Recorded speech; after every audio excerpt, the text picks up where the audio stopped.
All right, hey, Shalom. Shalom. All right, we're the brothers from GMS New Orleans Camp. Come at you again. The preachers 100% truth according to the Bible. All right, now before we get started, we want to give our praises to Yahweh, the Apostle Elder GMS. We learn the truth from and peace and mercy so if we elect. That's doing the will of Yahweh Shema Shah to the best of their ability. All right. Now, the first topic I want to go into is belief. You know what I'm saying? Because hey, as we keep going, the brother he gonna get the word what it means to believe, and we're gonna get the scriptures on belief.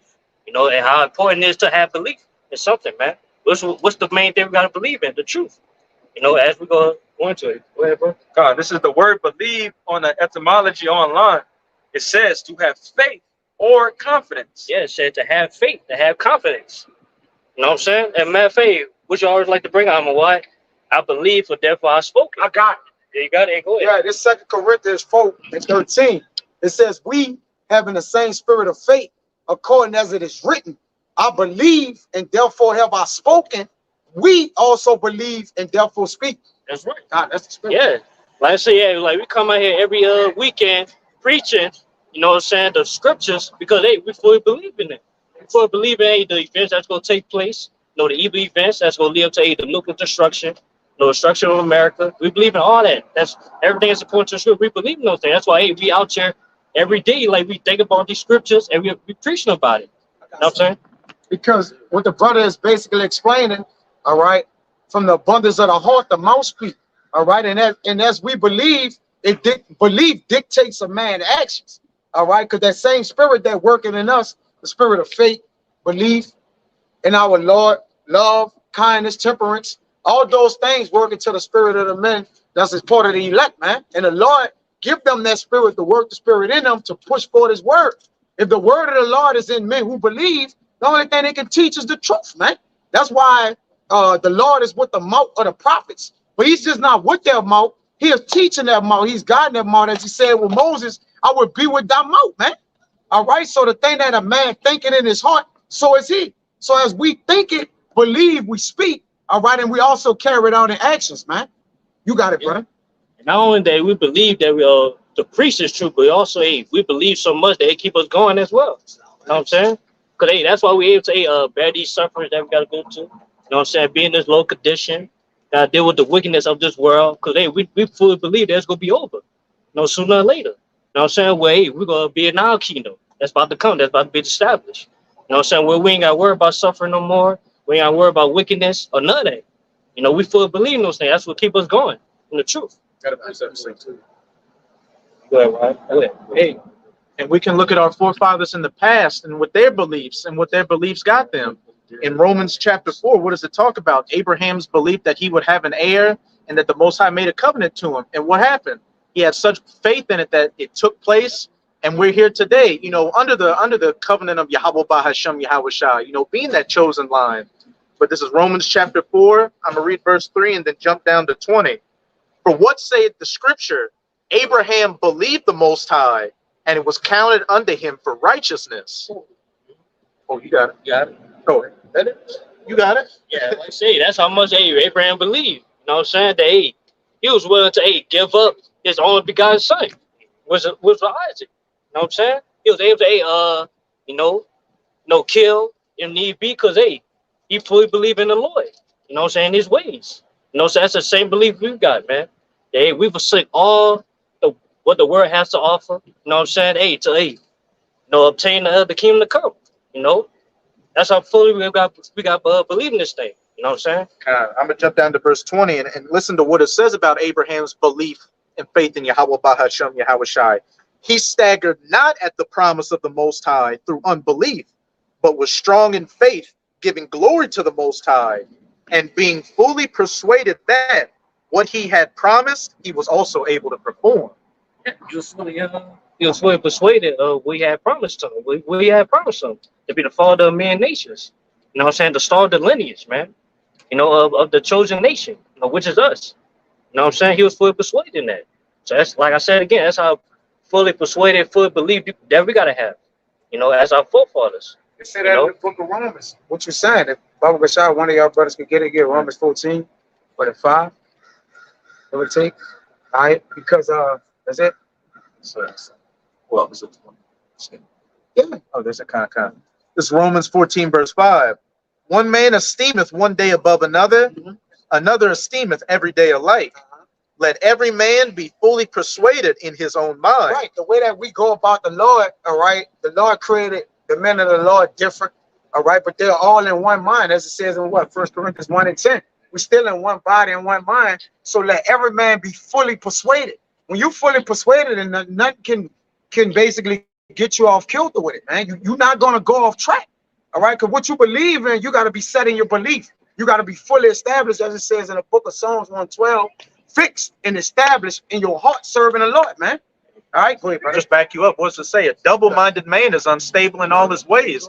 And if you're double-minded, that means you're wavering. You're not fully persuaded or convinced in your own mind. You're lukewarm. You got 1 foot in the truth and 1 foot in the world. So all your decisions are going to be thrown off. You get the word conviction comes from what? Convinced, right? So when you're convinced, matter, get that word in online etymology, conviction. So when you're convinced in something, you can't be like it's con means with. I wonder what the vince mean. You know what it mean, Amawat?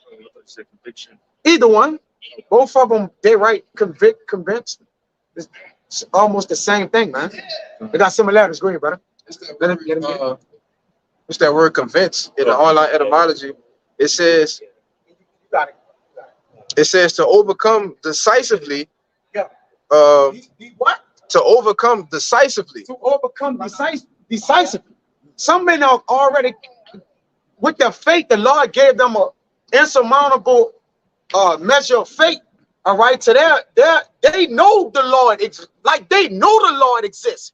You got to get to the point to be like, when you start to look at the creation, you start to look at the spirit of the men, starting with our apostles and elders. You got to not just thank the Lord. You got to know, like, man, we know the Lord is living now, man. All right, that's beyond just you just being willy-nilly thinking like, okay, it might be this or might be that. Nah, you got to be decided in your heart and spirit. You got something good? Yeah, yeah. Come on, swing that. Yeah, so this is conviction. I'll give it to you. All right, conviction, like the brother said, con means with, and vincere means to conquer. To conquer. All right, so conviction means to overcome decisively, a mental state of being convinced or fully persuaded. What? It says fully persuaded. Fully persuaded. Which I just put the Romans 14, right? Conviction, convinced, they're synonymous. They're of the same word. When you get convinced, you get convicted. All right, meaning what? You fully persuaded, man. You got more? You got more, brother? It's the exact same. Same thing, right? You was reading, brother. That's heavy. All right, because the men of the Lord got conviction. We got drive, but with the drive, we fully persuaded that the Lord is living. He gonna make good on his word. He not gonna, like the Lord ain't late. All right, delayed don't mean deny you, because a lot of time, because the Lord word is not being fulfilled as when we want it, we believe the Lord is being delayed. But when you think about it, as I always tell brothers, we rushing the time, but we right on time. Nobody's just being like, man, we got to get up out of here. I got a brother, we right on time. We're not late. We're not too close. We're not too far back. We're right on time with the Lord, man. And if you understand that, you'll understand your measure to be what? Be stable, man, and be like, look, it's happening as we speak, and it's not terror. It's happening, man. Go ahead, brother. Motherfucker, want the back Let it, once he get that, then y'all got it. You got it back up on cards. It says a firm belief, a belief held as proven. What did it tell you in Peter? We have a more sure word of prophecy. We don't just sort of kind of believe. We fully persuade. It says a state of being convinced one has acted in opposition to conscience. So when you're convicted, you're watching videos, you start to believe, and you're still a nigga, you're going to be convicted in your mind. Like, man, I got to stop doing this, man. I'm supposed to be on the highways and hedges. I'm not supposed to be a keyboard warrior. I'm supposed to be out there with them. We all got convicted. That's why we all out here. We're convicted in our mind. Like, man, I can't just hear this truth and do nothing. Yeah, that's about fully believing. Like, we feel like if we didn't come out, hey, we will be destroyed. You know what I'm saying? Because, hey, as Paul said it, hey, woe to me, I preach not the gospel. Yeah, believe, like you say, conviction, it brings that admission of guilt, but then you conquer your guilt by what? Righting that wrong. That's how we are overcoming, man. Because the Lord, in the scriptures, it says that you could get a Quashab. We're more than conquerors. And how can we be more than conquerors? You have to be convinced and convicted. Like the brother said, hey, you can't over conquer something. But the Lord said we are more than conquerors, man. Go ahead, brother. Yeah, what's the main thing we conquer? We conquer all the lies that being told, you know what I'm saying, the truth, or hey, even negative thoughts. They're trying to convince us otherwise that just not the truth. You know what I'm saying? Yeah, that's what main thing we conquering. And how we conquering? Hey, we fully believe, which is the same thing. Yeah, go ahead, bro. This the book of Romans. This the book of Romans, chapter 8, Yeah. verse 37. It says, "Nay, in all these things we are more than conquerors through him that loved us. For I am persuaded." There go the word again. Yeah, fully persuaded. Go ahead. You want to say something on Like I it? said, we conquer, we fully persuaded. That's no even, we can't even break that down right there. It said it's, you know what I'm saying? It says, "For I am persuaded." You know, this was Apostle Paul going into how he can't be separated from this. Yeah, You know? like he said, yeah, basically, like, go ahead. It Read says, "For I am persuaded that neither death, nor life, nor angels, nor principalities, nor powers, nor things present, nor to come, nor height, nor depth, nor any other creature shall be able to separate us from the love of our power, which is in Yahushua HaMashiach our Lord." Yeah, so yeah, basically, Apostle Paul saying, hey, can't nothing stop him from believing this thing. You know what I'm saying? Nothing can stop him from doing the will of Yahweh Shema Shai. That's just something that's that. It's the same mindset we gotta have. Like nothing can stop us from to fully believing this thing. Because either way, it's gonna come. You know what I'm saying? But, hey, matter of fact, get that Romans 3. Go. This is the book of Romans, chapter 3, verse 3. It says, "But what if some did not believe? Shall their unbelief make the faith of God without effect?" Yeah, that's the question. Like, typically, like a lot of people don't believe this thing about us. Does that make the Lord a lie? Or it's not going, the prophet's not going to come to pass? That's a question mark. You know what I'm saying? It's going to answer that question on the next verse. Verse 4, it says, "God forbid, yea, let God be true, but every man a liar. As it is written, that thou mightest be justified in thy sayings, and mightest overcome when thou art judged." Yeah, the main point is, yeah, Yahweh forbid. So either way, no matter that nobody believe in the Lord, the Lord is still him. He still going to do what he do. So that's how much we believe in this thing. Like, even like, hey, Lord forbid we stop believing, the Lord still going to do what he do, no matter what. If I can add Yeah, to go it, ahead, bro. which is why, you know, the Lord has gifted his men that gift of faith. Because if you don't believe, you basically don't have faith. You know, you can't believe something because why? You can't see the bigger picture. Well, the Lord has given us the gift to see the bigger picture, man. You know, It says, I know you gonna word it right. I don't know why, but I believe it said, if we are the faith of hope, why hope or something like that. If it's yeah. Come on, you could get that bumper shot. And the brother heal. I said, "I got nothing." Yeah, what good is the hope? Basically, if you faltering and hoping for it, like, okay, if there's a hope, that's an expectation of good. You got it? Go ahead, brother. it's the book of Romans, chapter 8, verse 24. It says, "For we are saved by hope, but hope that is seen is not hope." Yeah, no one said we are saved by hope. By us, hey, hoping that the better life for us, man, that's set for us, that the Lord got set for us, promised to us. Hey, that save us from all this wickedness that's going on in the world. You know what I'm saying? Or saving us, hey, for being so worrying, or hey, like we walk in the valley of shadow of death out here. You know what I'm saying? Hey, by us having that word, by us fully believing the word and the Lord's promises, hey, we are saved. You know? Go ahead. A little more. It says, "For what a man seeth, why doth he yet hope for?" Yeah. So if you can see it, what is that a hope for? Or what is that a look for? If you can see it, it's right in front of you. You know? It says, you want to say something? I can make a point.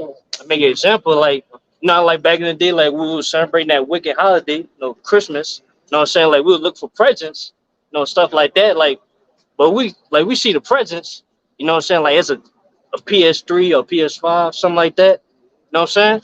Ain't no point in hoping for it. Like, your hope is gone. Faith is the substance of things not seen. Yeah. So what you see, hope. So like, Hey, Shalom. Just to back up the point Kaya was making earlier, we have such, faith and belief in this truth that we don't need to see the evidence. Yeah. Like once your faith is built up that much and you believe in Yahweh Bahashem, Yahweh Shai, yeah, the relics and the accounts, the worldly accounts, they're a faith booster. But it's to the point to where you have such a belief in Yahweh Bahashem, Yahweh Shai that you simply believe the words you're reading out of the script. It says, more blessed to see who haven't seen and believe than one. Y'all got it. Hey, brothers on. Y'all own it, brother. Yes, brother. Yes, brother. Go ahead. But Y'all got it. You got it, come on. You got it. Yeah. This is Hebrews chapter 11. I'm going to read verses 1 and jump to 3. Now, faith is the substance of things hoped for, the evidence of things not seen. Yeah, like we can't prove that, the kingdom is coming, like physically. You know what I'm saying? But we can spiritually see it. It's coming. You know what I'm saying? That's what that faith is. Like we believe in something that, that's out of the ordinary. Like that seems that never gonna happen to a lot of people. You know If I could add to you, like I said, and that's the gift that was given to the prophets, of the men that believe in Yahweh Shem Yahweh Shai. We have that gift to see this, man. Even us imagining it, it's definitely beyond that, but we can still get a glimpse of understanding what it's like to be away from this shithole. Because we know this is the bottom. We can only imagine what the top is like, man. God.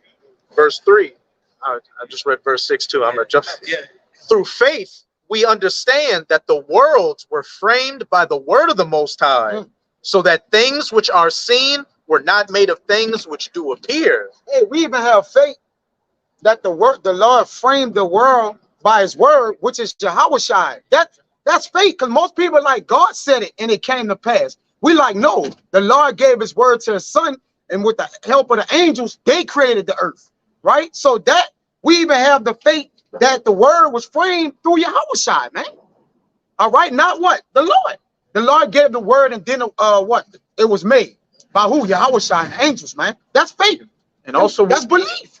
Go ahead, brother. And also, I would say, yeah, we believe, we'll say he was a dark-skinned man. Yep. A lot of people, because a lot of people think, it's so-called a white power just made the world. You know what I'm saying?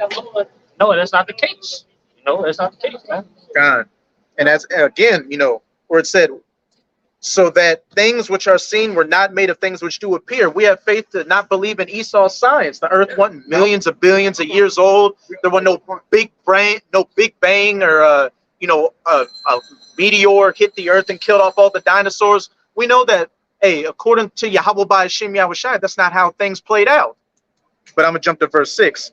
But without faith, it is impossible to please him. For he that cometh to the Most High must believe that he is, and that he is a rewarder of them that diligently seek him. Yeah, it's you right there. Like, well, I'll have fully believing, in this thing of ours, then yeah, you're not gonna go on, you're not gonna make it. You know what I'm saying? You're not gonna please the Lord, because the only way to please the Lord, you gotta fully believe in him. You gotta fully believe that he is. Yeah, I got Yeah. Okay. This is the book of St. John, chapter 20, verse 29, getting straight to the point. And it says, Yahweh Shai said unto him, now this is red letters, Yahweh Shai speaking. It says, Thomas, because thou hast seen me, thou hast believed. Blessed are they that have not seen and yet have believed. Yeah, but it's easy to believe in something when you see it. It's easy. Yeah, you believe because you saw it. But it's a whole different meaning, like when you believe it, but you're not seeing it. You have not seen it. That's full range of hope right there. Full range of hope. Hey, well, it was displayed by one of our forefathers, Job 19. He said, though you have this body going worms and earth, though yet I will see though this body be consumed in the earth, the rains. He's talking about the time. He said he'll see what? Yahweh Shai in the end with his what? Own eyes, man. But he was gonna die right there. He like, look, I'm gonna die, but I believe in the end I'm gonna see what? Yahweh Shai, man, with my own eyes, man. Job 19. See, faith, again, faith is a thing that's gonna be before man. Your faith gonna go before you. When Yahweh Shai saw Nathan Ya'ala, he said, an Israelite indeed, a man in whom is no God. All right, that man faith in his belief, what? It preceded him. Okay, same like the men before them. Abraham, the Lord knew Abraham was going to have belief. That's why he like, through your seed, I'm going to bless the nation, man. All right, the Lord foresaw or gave us belief in our spirits before he created our spirits, man. You got it, bro. Yeah, but back up that precept, hey, get that First Peter 1:8. This First Peter 1:8, whom having not seen ye love, and whom though now we see him not, Yeah, read first part. whom having not seen ye love, and whom though now ye see him. Who we have not seen, Yahweh Shai. Hey, yeah, but yeah, we say we love you. How we show our love? We keep the commandments. Hey, we keep the law, statute, commandments to the best of our ability. That's how we show our love to you. Hey, how about Shema Shai? You know, Brothers sacrifice their lives Right, for yes. a man we haven't seen yet. we haven't seen yet. We've seen him in a previous incarnation, but when you hear this word, we haven't seen Yahweh Shai in Rome. We haven't seen Yahweh Shai in America, but we see him through the scriptures. We see like this is clearly the truth. We put our lives on the line. Yeah, also, and we fear him too. We do something stupid, and we know for a fact, like in the back of my, oh yeah, we'd be destroyed. Yeah. Lord go, hey, kill us right there now. You know what I'm saying? That's how much we believe. I wanted to bring out that word belief. Jake been saying it. Get it? What's that word belief? Like that.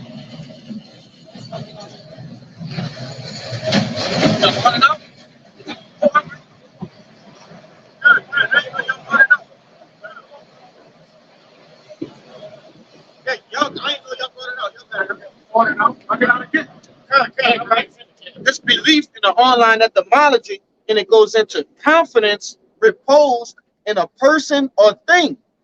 And yeah, with faith. And when you go down, it says to care, to desire, to love. And this brother had made a beautiful point. Hey, we notice the truth. We have confidence in that. We believe that. Like that brother said, your belief, your faith go forth before you. All right? And we confident in this thing, man. But you got it. I just wanted to bring that out. Yeah, bring it. To back up the point Amawad was making, we put our lives on the lines, for a power we haven't seen in, like you said, in past reincarnations. We saw Yahweh Shai and the prophets, but in this reincarnation, we literally came out of a dead state, literally being black, African American, a Mexican, to being the children of the Most High through faith and belief. But this is this is Second Esdras, chapter 1, verse 35. Your houses will I give to a people that shall come, which have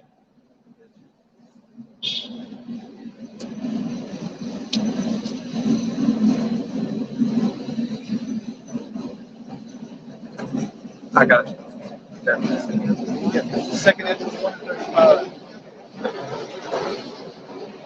Yeah. This is Second Esdras chapter 1, verse 35. Your houses will I give to a people that shall come, which not having heard of me yet. Oh, He holding it the same way you came oh, over. God. You good. Oh, your houses will I give to a people that shall come, which not having heard of me yet shall believe me, to whom I have shewed no signs, yet they shall do that I have commanded them. Yeah. They have said, Oh, that's plain right there. Like we didn't hear the Lord out of his own mouth saying what to do, but yeah, we believe in it. We heard it from a physical man. You know what I'm saying? If I can add real quick too, like I said, and that's what made that lit that fire under our ass to make us want to do this, man. Because like I said, we heard this, and then all of a sudden it just clicked in our head, like, wait, hold up, what's up with this? This shit gotta be right. This ain't no coincidence that I'm hearing this and that this is happening right now. Like I said, everything is just, the Lord is placing that for us. You got it, brother. verse 36, they have seen no prophets, yet they shall call their sins to remembrance and acknowledge them. Yeah. They say that they see no problem. Yeah, they gonna be called out. You know what I'm saying?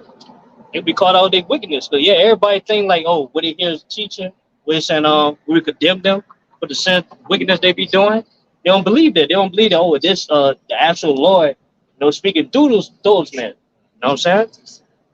Verse 37, I take to witness the grace of the people to come, whose little ones rejoice in gladness, and though they have not seen me with bodily eyes, yet in spirit they believe the things that I say. That's plain right there. Like, yeah, even though we have not seen the Lord or heard the Lord face to face, But yeah, we believe everything he said according to the scriptures that he wrote. You know, that's the main point, man.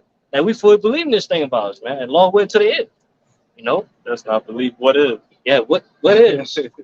That's how most people believe in this. Like what is the truth? What else? Right. You know, what else makes sense? Everything points directly to this, man. Like if you don't believe this is the 100% truth, man, we know what's gonna happen to you, shit. But you gotta go. Because y'all making the point of believing. Well, what's the end goal of believing? Salvation. And what we got to do, keep the works to the end, keep the faith to the end. See, this is the book of 2nd Esdras, chapter 9, verse 7. It says, and everyone that shall be saved and shall be able to escape by his works and by faith, whereby ye have believed, shall be preserved from the said perils, and shall see my salvation in my land and within my borders, for I have sanctified them for me from the beginning.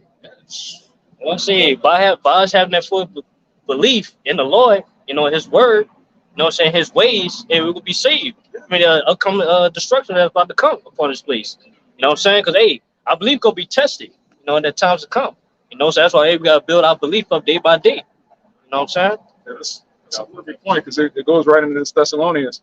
This 2 Thessalonians 2, which we bring this out all the time, going into the wicked, how the wicked has to be revealed, and the wicked are going to convince people that don't believe to be destroyed. It says, verse 12, 1 and 13, that they all might be damned who believe not the truth, but had pleasure in unrighteousness. But we are bound to give thanks always to our power for you, brethren, beloved of Yahweh, because the Most High hath from the beginning chosen you to salvation through sanctification of the Spirit and belief of the truth. Oh, So we were chosen from the foundation to believe, and these people were chosen to not believe. They're gonna be destroyed. Yeah, that's That's good. Yeah. That's why I say don't let the incredulity about the trouble, Yeah. right? Because for a person to believe, only thing the Lord gonna throw the kitchen sink at you with unbelief. So what? Satan to what? To basically alter you from your belief. Everything gonna come at you gonna be a bunch of things of unbelief to straighten your belief, man. Because the more you believe in the things, or you cut down strongholds and different things of unbelief, you're gonna get strong in your belief, man. You're not gonna waver. Matter of fact, I got one. This is Rock 37 and 13. It says, and let the counsel of thine own heart stand, for there's no man more faithful unto thee than it. And instead of having counselors of 1,000, we have but one counselor. All right. So when we counsel, or Yahweh Shai done sup with us, all right, and live within our spirit, all we counsel of is the things of belief. All right. We don't even think about the unbelief, because we rebuke the thought of unbelief when it comes to us. Man, I'm gonna eat them. Man, no, I ain't. Like, I'm Jake. You know, I got flavor. You gotta start. You know, the counsel which we have established in ourselves. Go ahead, brother. Yeah, that's back up that point that you made that Romans 14:5, which say every man gotta be fully persuaded in his own mind. Yup. You know, that's why, hey, we gotta be fully persuaded in ourselves. And we gotta believe it for ourselves. You know what I'm saying? Because hey, a brother believe like you could get inspired by a brother belief, but it's all about your belief. Yup. Do you believe in the Lord? You know? It says, I got a little more. It says, it's a Rock 37 and 14. For a man's mind is sometimes want to tell him more than 7 watchmen that sit above and in high tower. Yeah. Nice. Read it again. Read it again. It says, for a man's mind is sometimes want to tell him more than 7 watchmen that sit above in a high tower. Yeah. Yeah, your mind, like you fully believe in the truth, it's gonna scriptures gonna pop up in your mind to keep you going, to keep you motivated. You know what I'm saying? It also means, you know, a man's mind wanders, all right? And it goes all over the place, right? Because the watchman, you can't watch in one direction. You got to watch everywhere. So a man's mind want to tell him to go and do everything. But it says this in the next verse. You got it. And above all this, pray to the Most High that he would direct thy way in truth. Yeah, like we have a whole lot of thoughts, man, that come upon our mind. You know what I'm saying? Like negative thoughts. You know what I'm saying? Mostly negative thoughts because we in this flesh. You know what I'm saying? But yeah, hey, we got to pray to the Lord. Hey, he gives us that positive thoughts, man, which, hey, the scriptures, man, the motivation that we need to keep going. It's true. And when we pray to the Lord to direct our way in truth, you got to pray that the Lord order your steps, man, right? Jeremiah 10 and 23. Good. You got oh, it's gone. Bring it out. This is Rock 2 and 6. Believe in him and he will help thee. Order thy way right and trust in him. Yeah, that's right on time. Like he said, yeah, believe in the Lord. He's gonna help you. Hey, do it all. You know, that's just simple and plain. Like all we gotta do is fully believe in the Lord. You know what I'm saying? That He is. And yeah, He gonna help us in certain situations that we is. You know what I'm saying? He gonna get us out of it. You know what I'm saying? It says, all that have belief in him purify themselves. Just believing in Yahushua in and of itself purifies you. Believing in his resurrection, believing in his blood, that belief causes you to order your steps aright. You can't fully believe in Yahushua and be a wicked ass nigga, man. Yeah.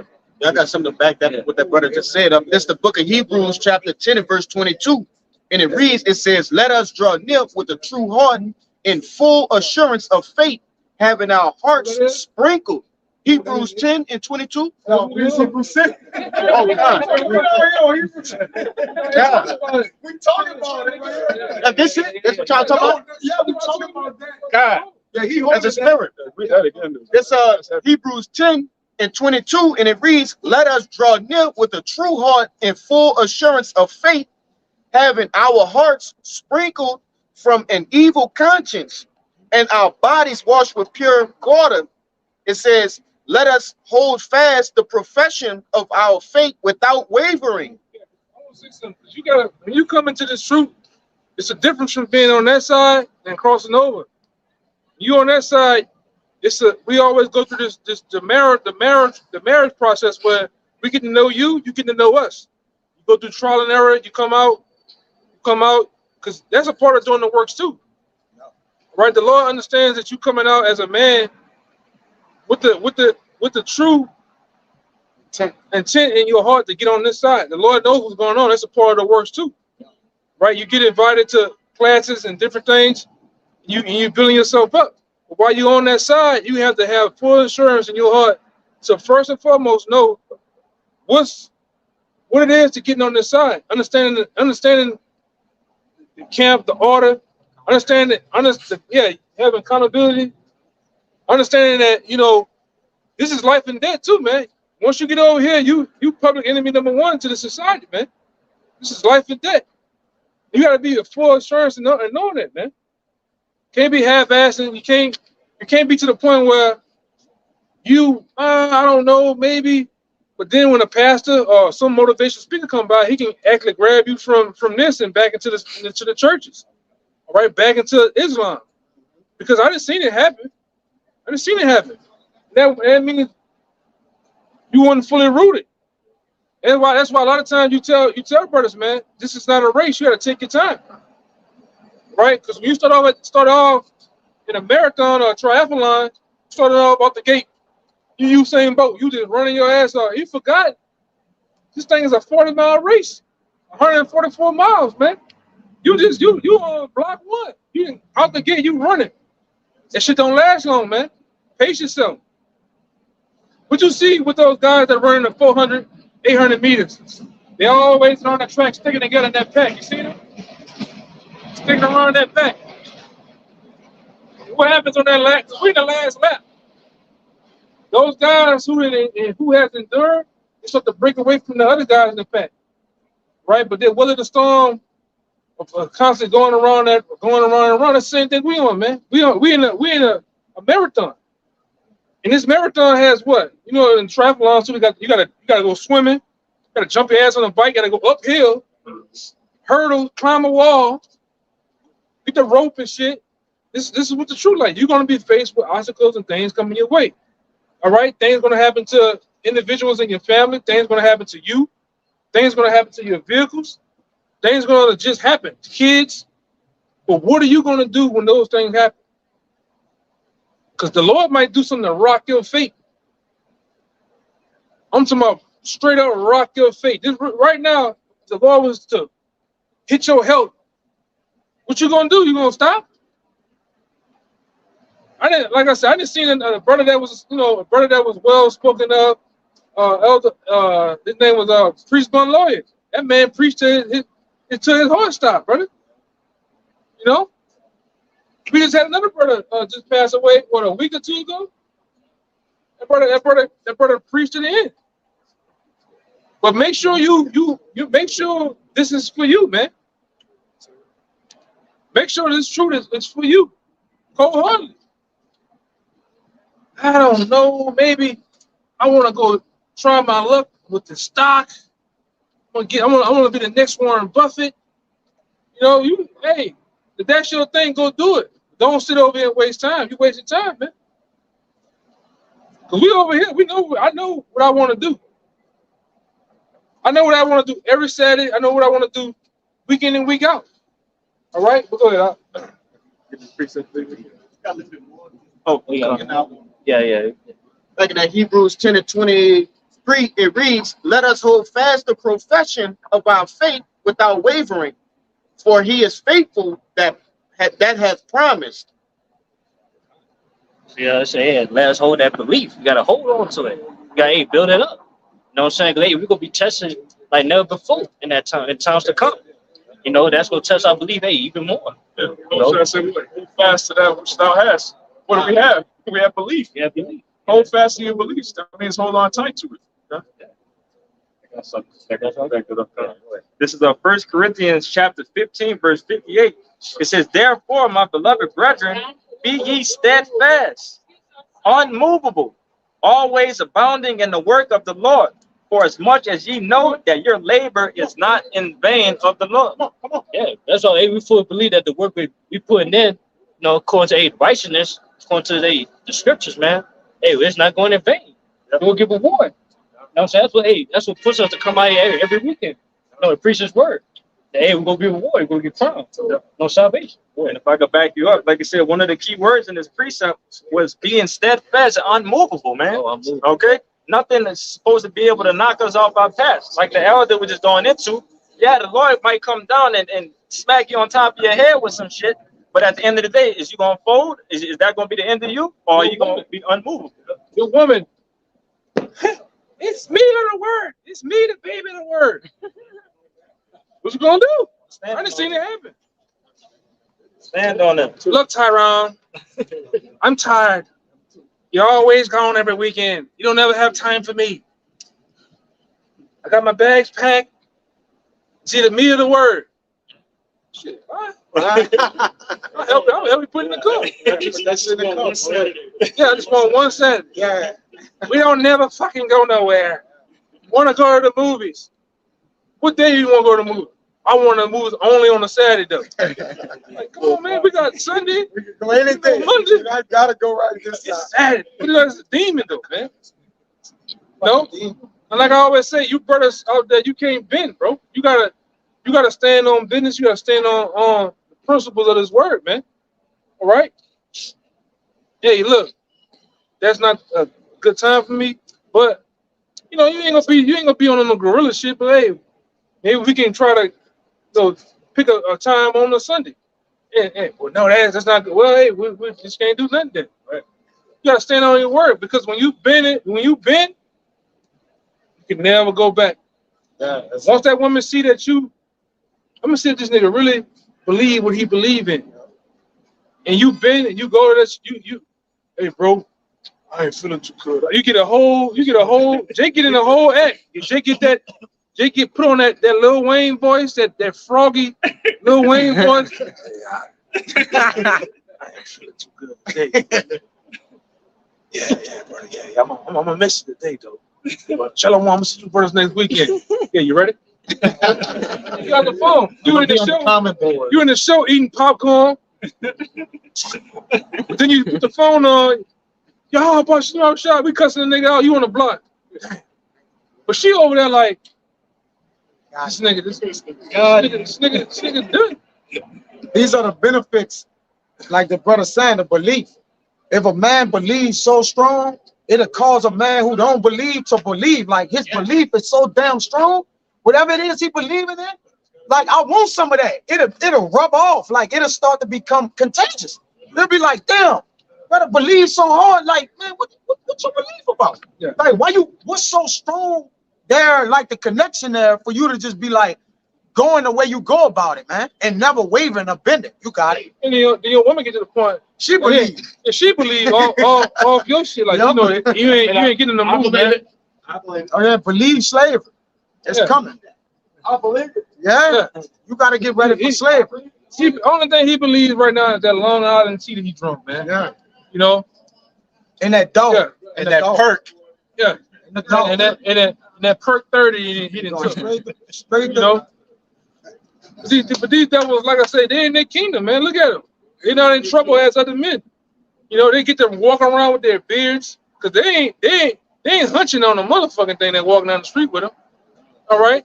They just walking down the street with some women, man. All right, but they're in their kingdom. You know? But we got a whole kingdom coming to us, man. I'm talking about ruling with righteousness and with an iron fist of these devils. What you about to say, though?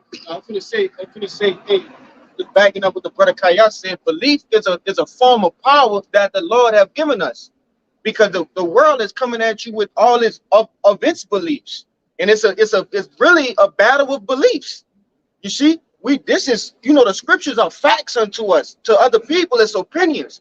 All right, but that just strengthens us to what? To combat every single day. And there's something to add to you too, because me and the other Zahab, the brother that came out here last week, the elder, we were talking on the side like for each and last one of you brothers, man, the Lord put the spirit of each and last one of our spirits, even my spirit, he put the spirit of certain men down here for a reason to run it, because he know how the people here is. So if brothers are raw, brothers are the way it is, that spirit is here for a reason to conduct the Lord's business, man. All right. So you gotta do the stand at home. You gotta stand on business, because your personal business ain't my business. You gotta stand on business at home. All right, at work. You know, even with yourself, eating the right. You know, because you can't be like the situation we had. Hey brother, let's pinking that meat. Jake still eat the meat. You know what I'm saying? You know, Jake eating the mystery meat and shit. You gotta stand on business, brother. Like you can't be sitting at home. You gotta keep the law, touch commandments.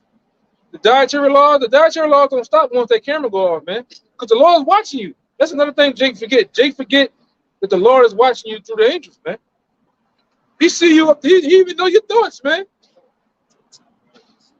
You up there like Martin with the pork chop. Coming back up. And shit, the Lord, he thinking about eating pork, man. You know what I'm saying? Jay got the mashed potatoes with the brown gravy, the corn. All right? Hey, man. What you doing? Huh? Shrimp grits. Shrimp grits and shit, man. Yeah. Hey, you gotta believe in this, man. It's a reason why the Lord set this whole thing up the way he did, man. It's a reason why this man standing beside you. It's a reason why he's standing beside you, and so on and so forth. That's why we're here. We're literally here to get each other on them chariots, man. You got to get me on the chariot, I got to get him on the chariot. Same thing for him. You are accountable for yourself, and you are your brother's keeper, man. You know? Go ahead, you had it, right?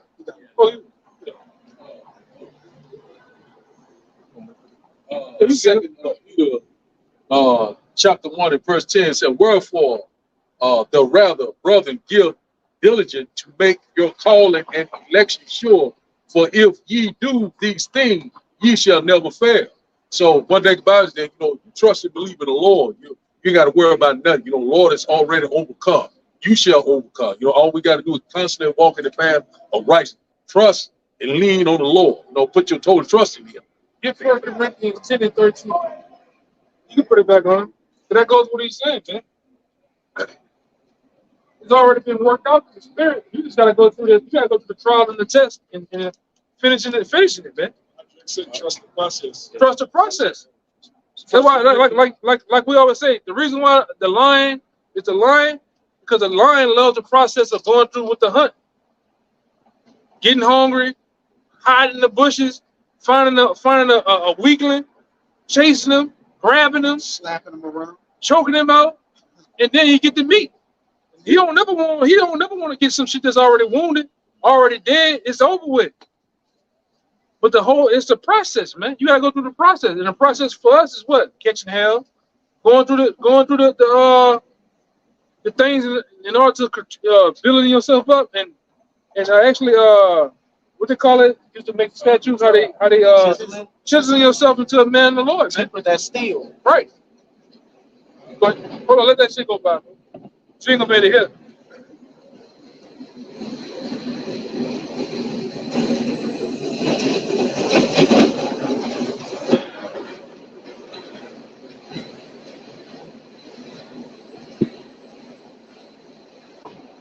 First Corinthians chapter 10, verse 13.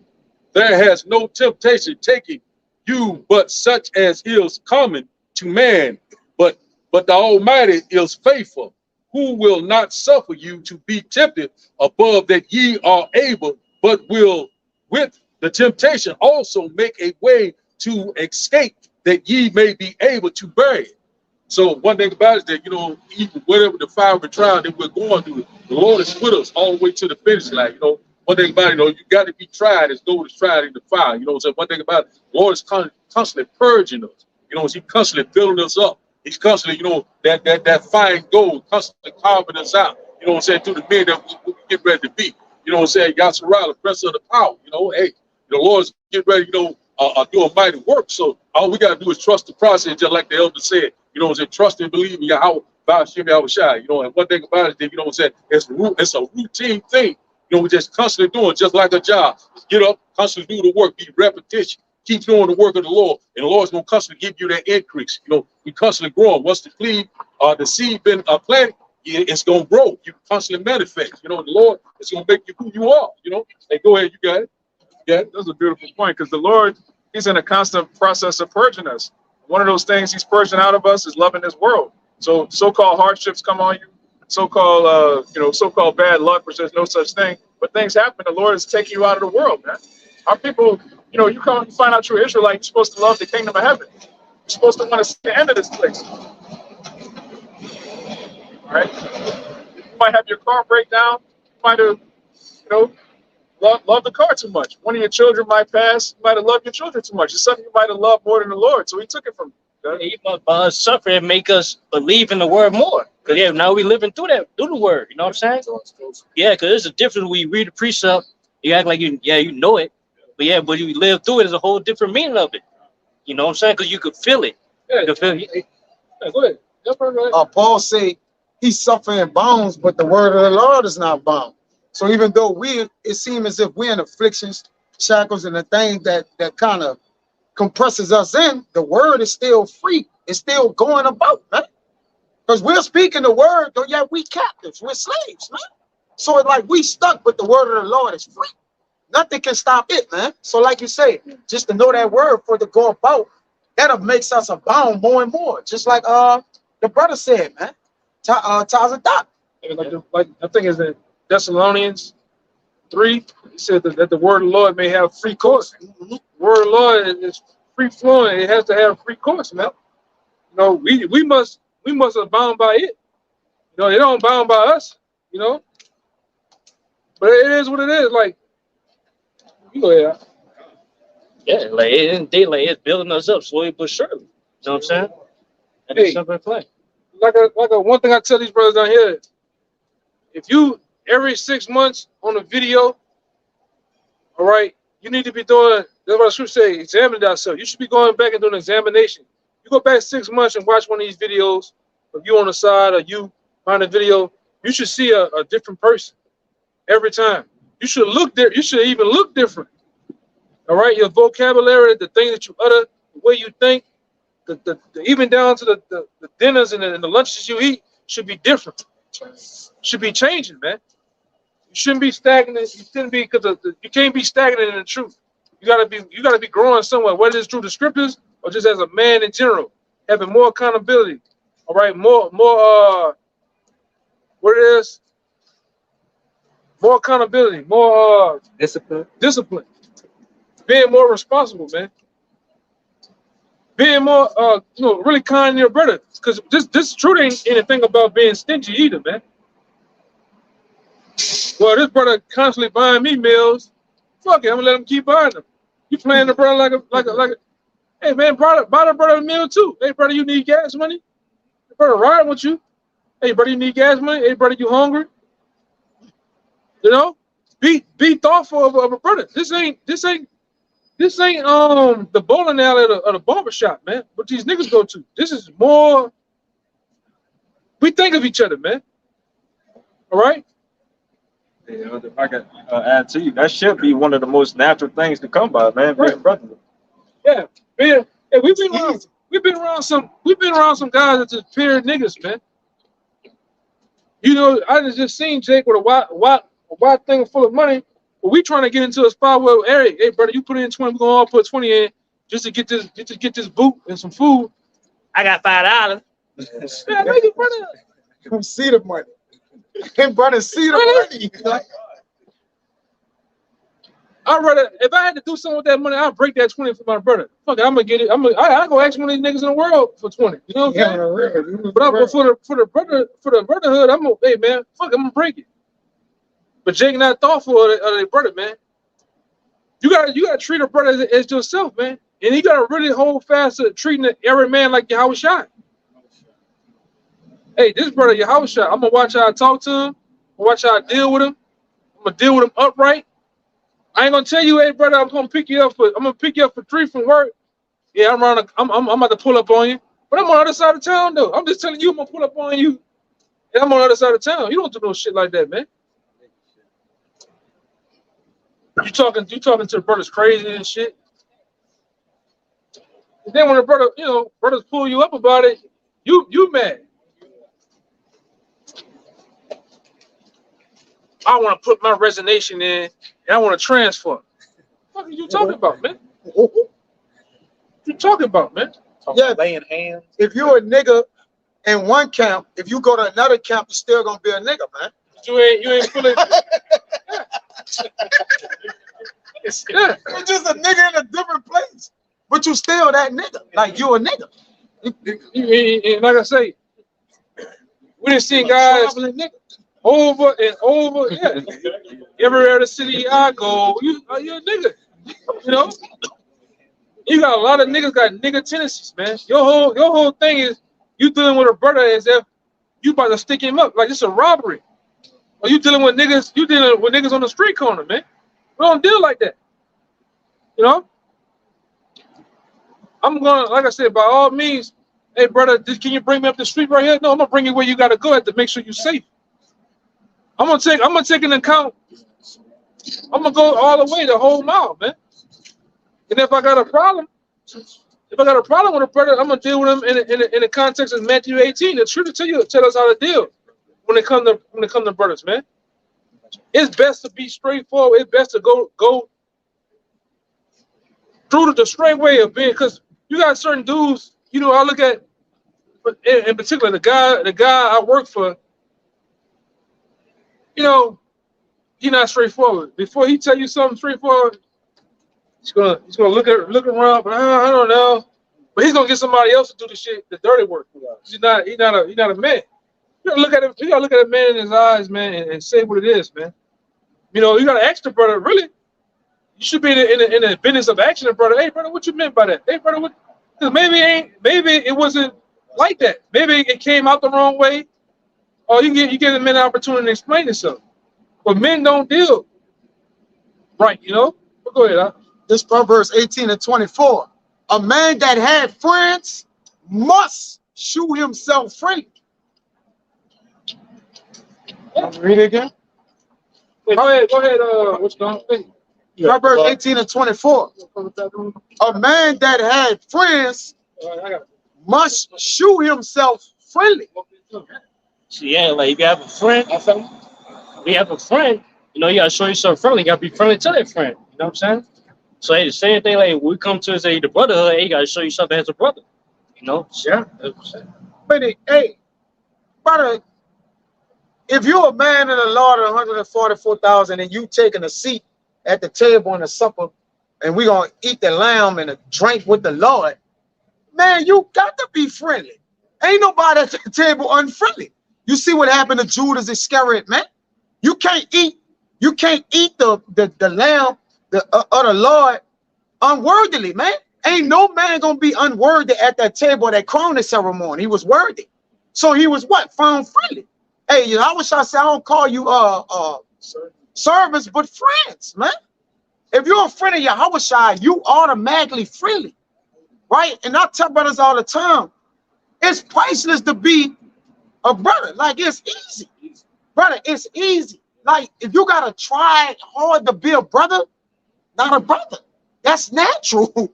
That's something the Lord gave you. It's natural. It ain't. You don't even gotta try. It's like this. What it is when we like, you know.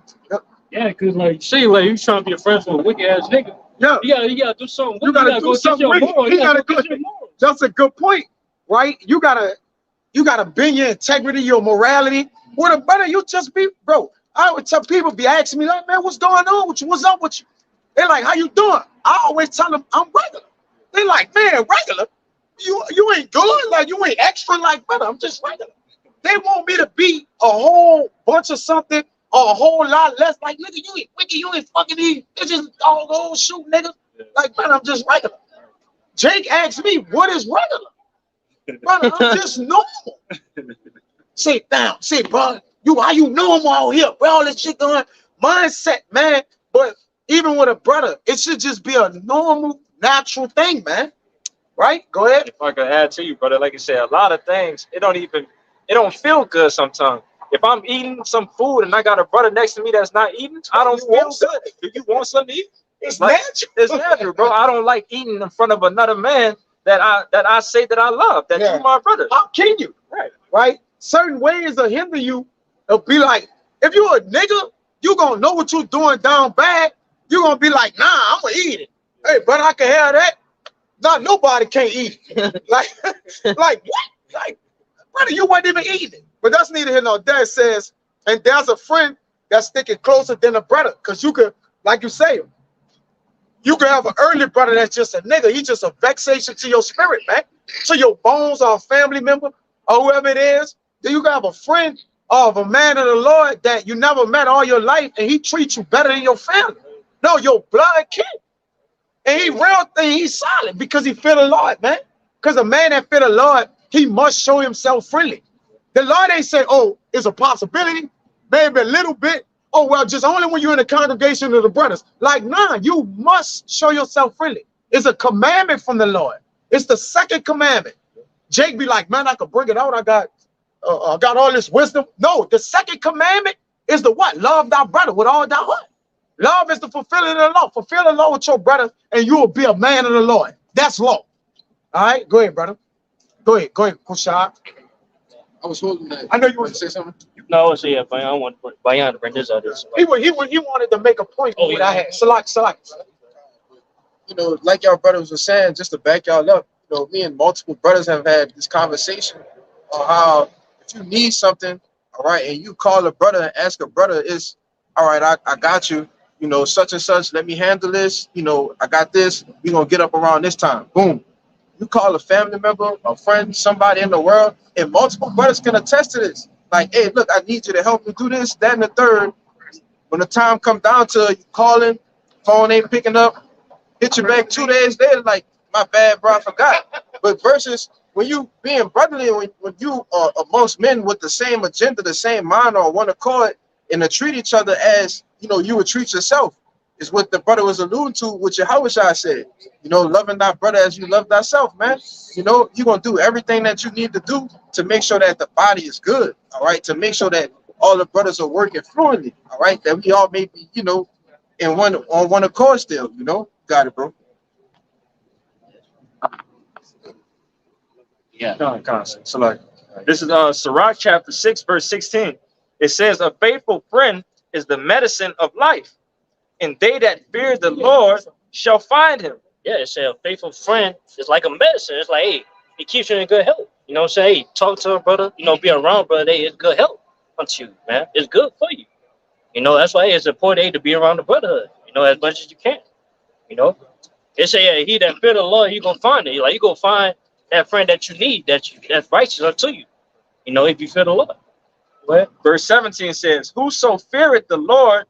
A medicine is also a remedy. A friend is a remedy, right? Because you'll counsel with a brother, and the brother give you the right direction, and it'll bring healing to your spirit. You'll be like, yeah, man, like, Even though man, that's right. Like exactly what the brother said. That's a healing, man.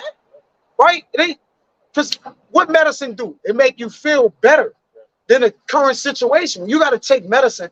The state you was in, you was infirmated. You had infirmities. But it what? Lift your spirit. So when a brother lift your spirit, that's a medicine, man. You got it, bro.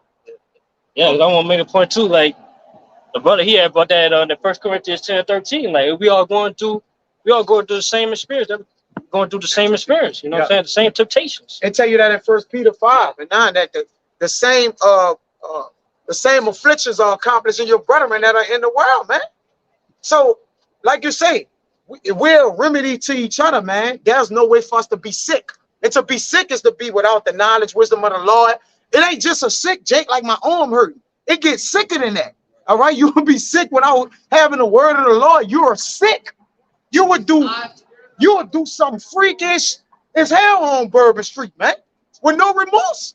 You'll be like, man, I just did some freaking indecent exposure shit, man.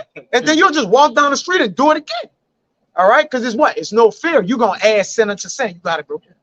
That's why I was thinking, like, yeah, like see, yeah, man, that adds sin to sin. What up, my brother? Yeah. God bless y'all. Yeah, Jesus Christ.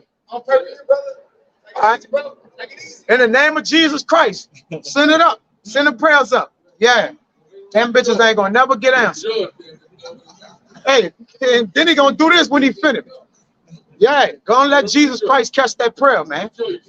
Stupid dummy. Go ahead, brother. Yeah. Like basically as we all going through the same afflictions, you know what I'm saying? Hey, some brothers, hey, made it through affliction that you're going through right now. If I talk to that brother, it's like, hey, you know, if that brother can make it through affliction, I can make it through it. That's what, hey, brothers, hey, talk. Go ahead. Yeah, boost your faith. Yeah, brothers go through afflictions and come out at the end and boost. You got one too. Yeah. Before, if I could add another point to you, and brothers always mention this too, the Lord also put us in positions for you to go through something that brother is currently going through. So now, again, that you can heal him. Yep. Because he never been through that, but you already solid with that thing already. That's right. But this is Sirach chapter 6, verse 17. It says, "Whoso feareth the Lord shall direct his friendship aright. For as he is, so shall his neighbor be also." Yeah. That's a whole friendship is built upon. That's a whole brotherhood is built upon. Like, hey, upon the fear of the Lord. Don't be a freak. Don't be no freak, man. Wait a minute. No, ain't no pictures. We don't play around here. Get ready for slavery, nigga. Get ready for slavery too. Don't put on there. Yeah, you not attractive. Go ahead, man. Yeah, you not attractive. You not attractive, man. Fuck this shit, man. You gotta get ready for slavery. Nigga. Fuck this shit, man.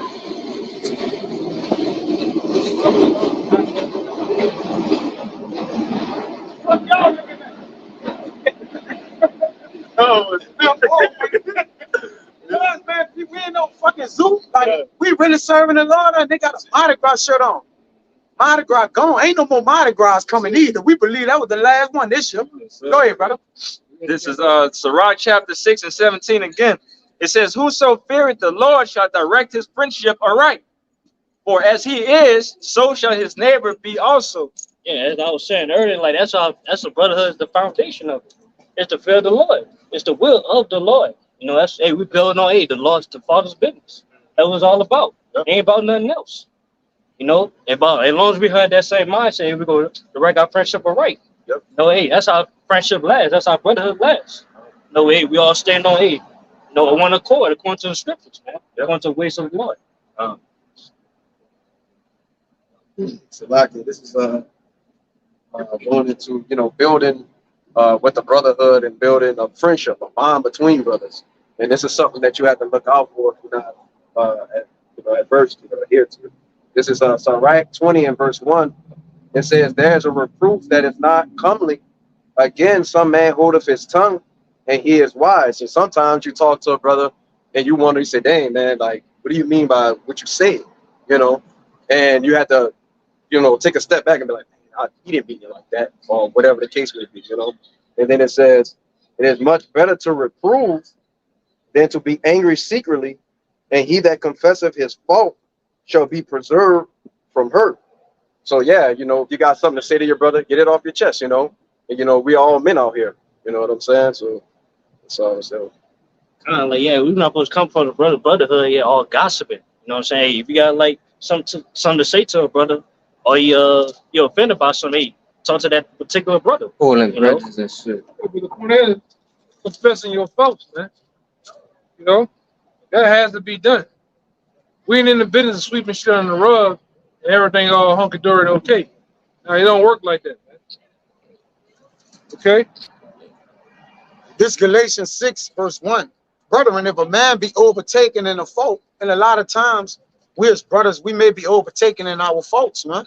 Because even, like you say, getting things off your chest, you got to also be willing to abstract what that brother have done to you, and you may have done something to him. So as we're basically taking each other faults, we got to be able to bear each other burdens. It says, ye which are spiritual, restore such an one in the spirit of meekness, man. So as we be spiritual, we get back to the meek, the low, or you take the low with your brother. All right, if he overtaken in a fault, you take the low. Sometimes taking the low is the best option in things, right? Even if you ain't the one that need to be, have humility. Sometimes it's like, you know what, to build that brother, keep the meekness or keep everything what? Cope steady between us. I take the low, it'll be the best way out, man. Jake, but that take humility. You gotta, you gotta have humility. It says, considering thyself, lest thou also be tempted. Boy, you got it. What's it? Consider yourself. Like, hey, like instead of focusing on trying to say, oh, you right, or you did something right in that point, hey, make sure, hey, you gotta check on yourself too. Balance yourself. You know, that's how, hey, you know, the conversation will be, hey, you know, all right. You know what I'm saying? And I always think about this, like, you offend a brother, sometimes that make us like the brotherhood better. You know what I'm saying? Because even the like, all the brotherhood ain't gonna be all good all the time. You know, it ain't gonna be all fun. Sometimes you might offend a brother. Just ill. You know what I'm saying? Just know that brother better. Remember, you know what I'm saying? conversation. Kindness is too. It's like a back and forth thing. So even if you get a brother to be totally considerate of you, then you'll just be totally considerate of him. It works that way, right? It's a give and take, right? That's how we sanctify each other's souls. You got to give and take. All right, it got to be back and forth. You got it. Yeah, Let's start with communication. An even exchange. Yep. Communication. Communication is an even exchange too, like the elder said, right? It's, you know, brother reaching out, telling you his faults, or speaking things unto you. Then likewise, he got to give you that right to get yours off too, man. All right, and that's what a communication is. It's an even exchange, man. All right, don't be lackluster in it. Go ahead, Yeah, sometimes, hey, offense, hey, man, might make the brother, hey, make your friendship, you know, your relationship better with a brother. Yeah, stronger. I wish I said that. Yeah. It's Matthew chapter 18, verse 15. It says, moreover, if thy brethren shall trespass against thee, go and tell him his fault between thee and him alone. If he shall hear thee, thou hast gained thy brother. So that's how a lot of friendships, especially amongst men, you get stronger when there's contention. You have a argument, a fight, a disagreement, and you see how our brother handled it. He handled it like a man. Okay, I respect that. You actually get closer to a man through friction and argument sometimes. Like sometimes it go to fist. There been dudes that work, but we didn't start off on the wrong foot. You didn't cuss me out and cuss you, but fuck you. You know what I'm saying? We started all wrong. And then next thing you know, over the process of time, we were working together and we were the best friends. Yeah, man, this motherfucker cussed me out. But it started off right, but because men gonna be men, bro. You know, there's a lot of them. Even with Edomites and shit, you know, even with Edomites, shit has started all rough. You got your stance, I got my stance, but then over time, you know, and man, hey, I was tripping, and I could have did that better. But some relationships don't start off right. You know what I'm saying? That's men respect honesty.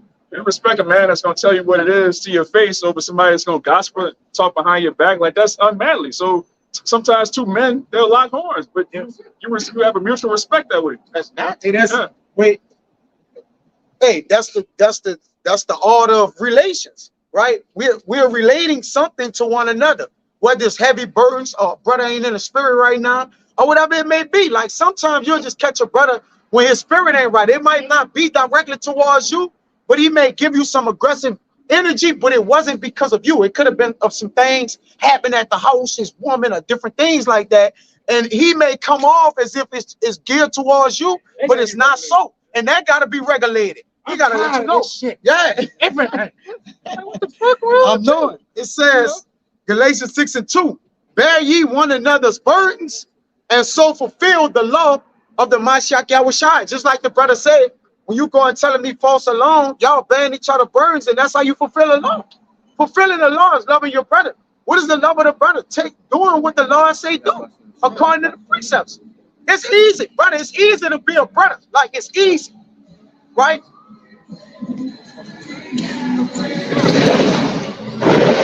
I know. Don't nobody want to be his brother. A lot of people don't love him in life. So they just passing he by himself, hitting the horn with a green mask on, right? It's hard to love him. He listen to Edomite mute. Don't know, no brothers don't love him. He hate himself. You got a lot of business when nobody love you. When people love you, you got little business. Like, we got a small world with little business in it. But we busy, right? Because people love us. According to the law. You got it, brother. Y'all got it. You got it. I'm gonna back you up real quick, brother. This is Ecclesiastes chapter 4, verse. This is the book of Ecclesiastes chapter 4, verse 9. It says, 2 are better than 1 because they have a good reward for their labor. For if they fall, the one will lift up his fellow. But woe to him that is alone when he falleth, for he has not another to help him up. Yeah. It's better to have two brothers than just be by yourself. You see that in Proverbs 17:17. Yeah. Friend love it at all times. Brother is made for the day of adversity. Hey, that's just like, brother, I would rather argue with my brother than to argue with nobody at all. I'm just, hey, you stupid motherfucker, you fussing with, what are you doing? Right? It's not that you're arguing, but you're getting the understanding with each other. Because all arguing it brings about an understanding, man. And you always want to have an understanding in a way, which we would never rather that. We never rather just offensively argue with our brother. But if we never get into anything, how then will we ever know we love each other, brother? You gotta take into account of that with your woman, something at the job, or if you did everything perfectly, then when something imperfect come about, it might blow up. It might go over the top, man. So then if you do get into some adversity, right, you'll see where the strength is at, where the love of the strength is at.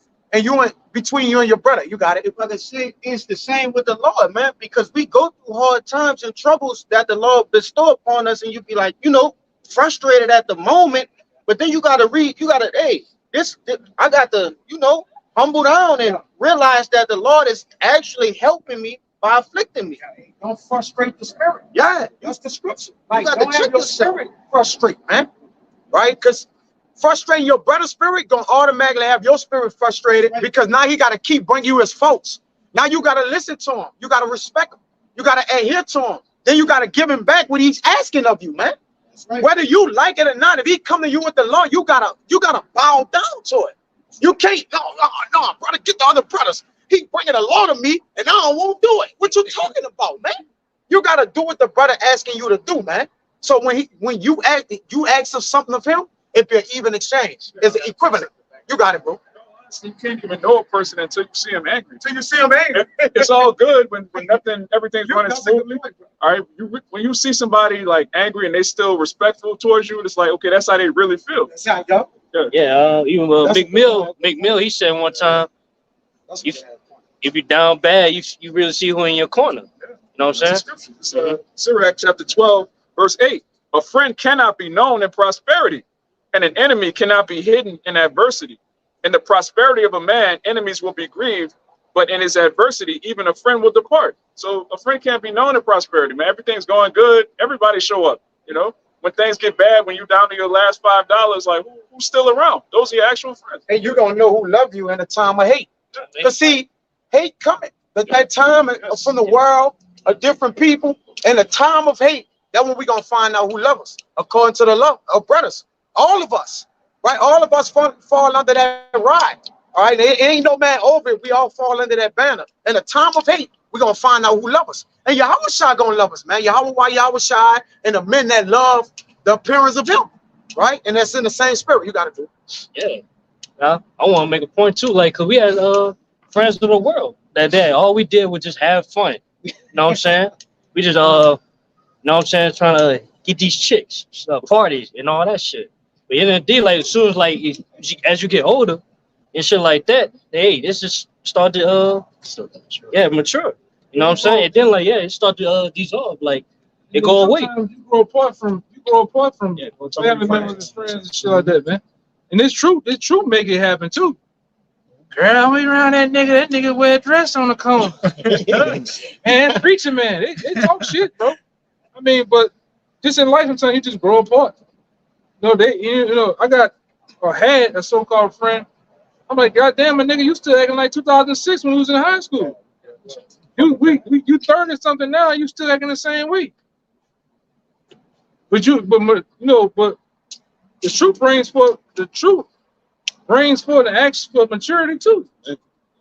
All right, just as somewhere in life there's a process where it has a click. You have to start bringing forward responsibility, whether that's with a woman or a child or even with yourself. All right, because like I always say, a way how a man can conduct himself and he takes care of himself and the things around him shows for what he is, man. You can groom yourself. You can have nice, decent clothes on. Your car can be clean, look good.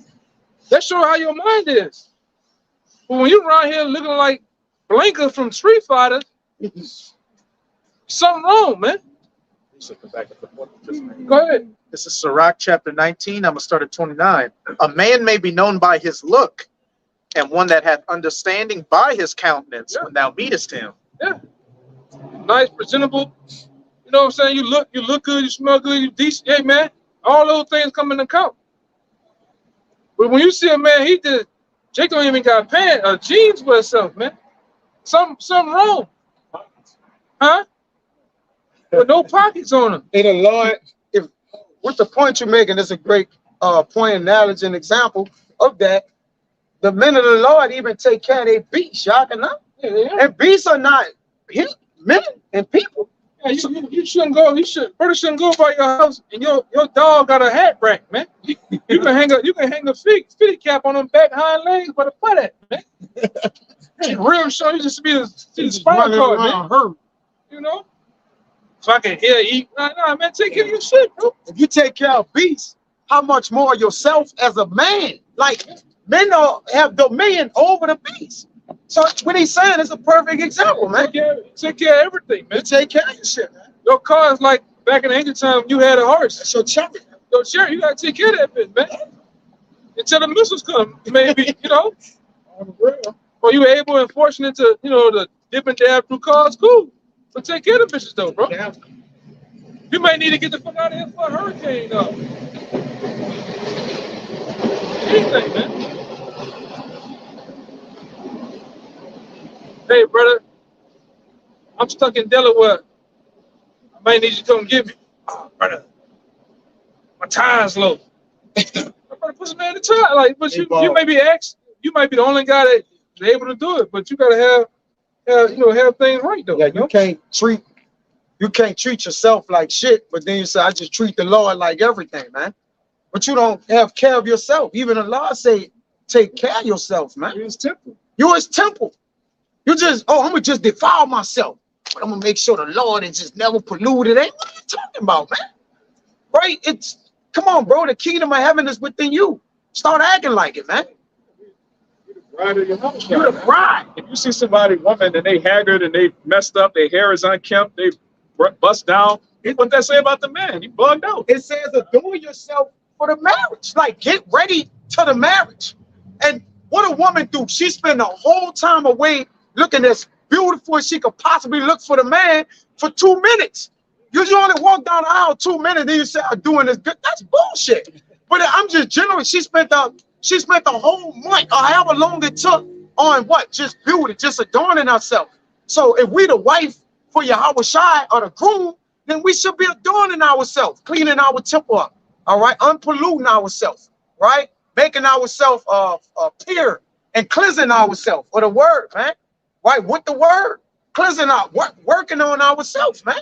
Bodily exercise profited, but little, but it profited. But we exercise spiritually and start to level up spiritually. That's cleaning yourself up too, man, right? That's taking it up a notch. You got it, bro.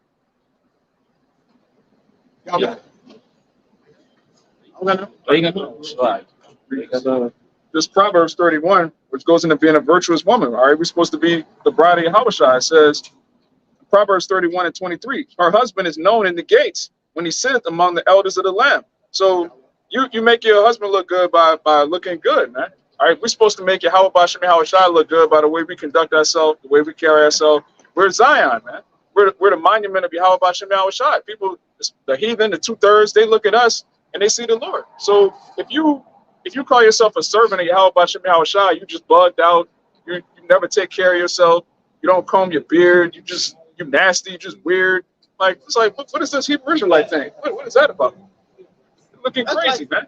When you look at rosters, and they be having all that matted hair and shit, it's like crazy. Bro, what's going on with that? Yeah. Like that, what the brother said, there's a scripture that brothers put out about this. This is say, cleanliness go before godliness, man. Not next to godliness, man. You gotta take care of yourself, man. Health wise too. And Apostle Harvey on that tip. You got certain guys. Ain't no fucking way. You was this brother size starting off, and now you big as a house, man. What is you eating? What are you doing, man? What kind of portions of food and things are you doing to just let your health go, man? Because if you letting your health go, your mental capacity is gone too, man. You know? You are what you eat. What are you doing? If you really about the herbs, be about the herbs, man. Stop bullshit, man. If you really about eating clean, eat clean. Do somewhat workout. Brothers work out, do their thing, man. But do that. Don't sit up here and be playing, man. You eating fast food all goddamn day. You should be getting a well decent lawful meal, man. Look, go ahead. Look for mercy, right, from the Lord, but then you don't have no mercy on yourself, man. Jake be contradicting himself a lot, man. Jake be walking in reverse. You can say, who can do good if a man can't do good to himself? So, yeah, it will be envious evil to himself. Yeah. To whom will he do good, man? Jake hurt himself, right? But then look for help from the Lord. Like the Lord, nah, you working in reverse, my man. Yeah, you shouldn't. You're a man of the Lord. You shouldn't be fucking with McDonald's, man. You shouldn't be eating Chewies and red bags of Doritos and shit, man. Now what we doing? Right, and a lot of times, it ain't gonna be, over righteous. Brother, eat a chip, but that chip it's no life in that chip. Unless, like I say, unless it has this is the amount of ingredients on it right here. Not a whole paragraph of Diromexic, Plastate. It got a name. That shit, you gotta take all that shit into consideration. Now, it's a lot of shit that we can't eat because of Esau doing. But hey, man, I'm gonna put forth my better foot towards it too, though. Yeah, you should be able to pronounce your food, Jake. If you're eating chemicals, diametric, poly, what is that? Like, what are you putting in your body, man? Some shit Esau made up. Then, brother, hey, brother, you don't want to eat that. No, brother, but you still going for it to try to eat the shit. Justify itself. Ain't no pork in it, brother. It ain't not love. Is it expedient? There's chemicals in it, though, man. Is it expedient? The chemical is how you know it's not pork. Esau just named some shit, yellow 5, red 7, blue 6. It's swine, man. Man, brother look at me and say, hey, brother, the orange juice got roach blood. I ain't drinking it no more. I ain't drinking it no more, man. I'm gonna believe the brother, man. Yeah, fuck it. But brother, It's about the. Nah, fuck all that, man. You know, Jake do that shit though, right? Where he try to be first in his own cause. Yeah. They said, but your brother come searching you out. There's a man that a brother that seemed just right in his own cause. But your brother search out, like, brother, it got red, it got, brother, we been eating it. I saw Apostle Tar eating. What are you talking about, brother? It's just, Jacob just say something like, man, Apostle just so, yeah, he ate it. What are you talking about, man? Jake had that Apostle Tahar said, you ain't up there in New York, brother. You know what I'm saying? You don't even understand what the apostle said. Yeah. You taking on your own preconceived notion to what you trying to justify your the situation, man. Because I always say it is only a few brothers out there that's really eating right, man. All right? Even spiritually, you gotta eat from this buffet, man. On a spiritual note, you can't sit here. I'm gonna deal with the elders here, but then I'm gonna go watch a little bit of IUIC. That's a strange plate, man.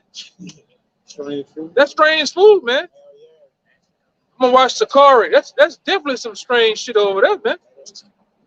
I'm gonna go, maybe Tazariak got the answers. I'm gonna go, nah, brother, you gotta eat from one place and one place only, man. Gonna upset your stomach. Yeah, it's gonna upset your stomach, mixing all that together. Your belly You can't eat ice cream and go eat a salad. All right. A salad with bacon on it. Yeah, it's true, man. Yeah, it'll be the other way, this way. Yeah, it's over there. That's like eating ice cream and guacamole together. You bound to tell some draws. Yeah. Yeah. On a hot sunny day too. You can't do it, man. You gotta eat right physically in the world, and you gotta eat right in this truth too, man. You can't dip and dab. You gotta become a full age. You can't go sit up here, I've been around 6 months in the truth, but I'm gonna go see what's going on with Islam. Nah, bro, you gotta grow up. Yeah. Cause that shit'll bug you out. I'm gonna go study the Nephilim. The Book of Enoch. Jasper Anunnaki. Now you're gonna start saying giants. I saw a giant down there on Bourbon running on there. What are you talking about, man? Yeah. Ain't no giants. That wasn't giants. Jake tripping, bro.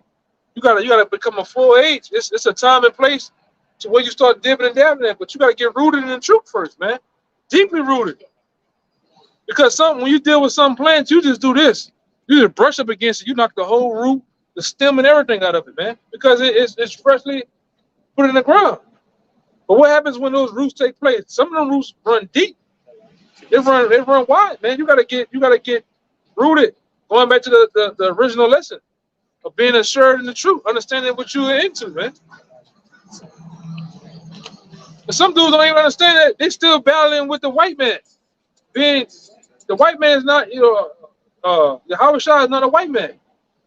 You know what I'm talking about? When you do, you know how Jake do? Jake put them hands together. Jesus pop in his mind. The white guy.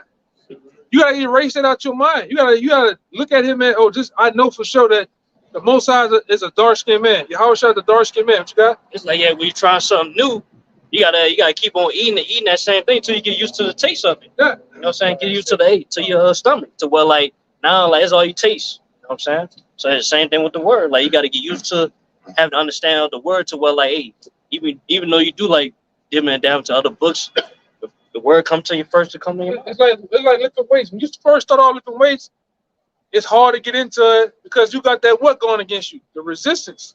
It's uncomfortable. It's uncomfortable. The pain sets in. And then what happens once you start to conquer the pain, conquer the discipline of, I might have did 2 push-ups today. I'm going back tomorrow to do 2 more.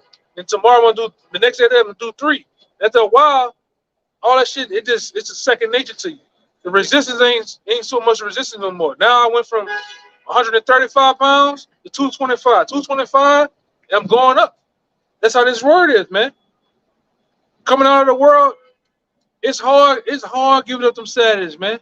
Brothers know all the shit out there. But then when you steady disciplining yourself to do what? Fuck them. I'm going downtown. Fuck them. I'm going downtown. I'm going to class. I'm going to this, going to that. That shit becomes second nature. It happened to me. You giving up them once you them Big Macs, the Golden Arch fries. I don't think about that shit no more, man. I don't think about pork chops, brother. I don't think about none of that shit. Women, all the women out in law, I get them back in the kingdom, man. Fuck it. You know, all the so-called, I get them back in the kingdom. I'm focused on this. What your boy said from dead presidents, I ain't worried about them people. I ain't worried about my daughter. People, I'm dealing with this right now, man. War right here. This is the war. I'm at war with myself.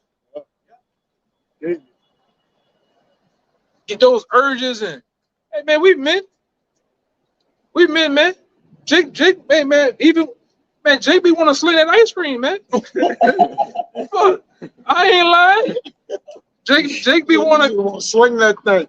Jake want to shoot the club, a couple clubs up. And I ain't talking about, hey, I'm talking about boxes.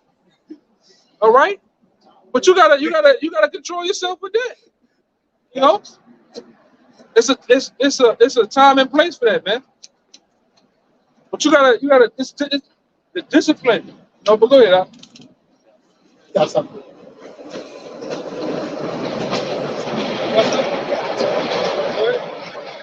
This is the book of Colossians, chapter 2, verse 6.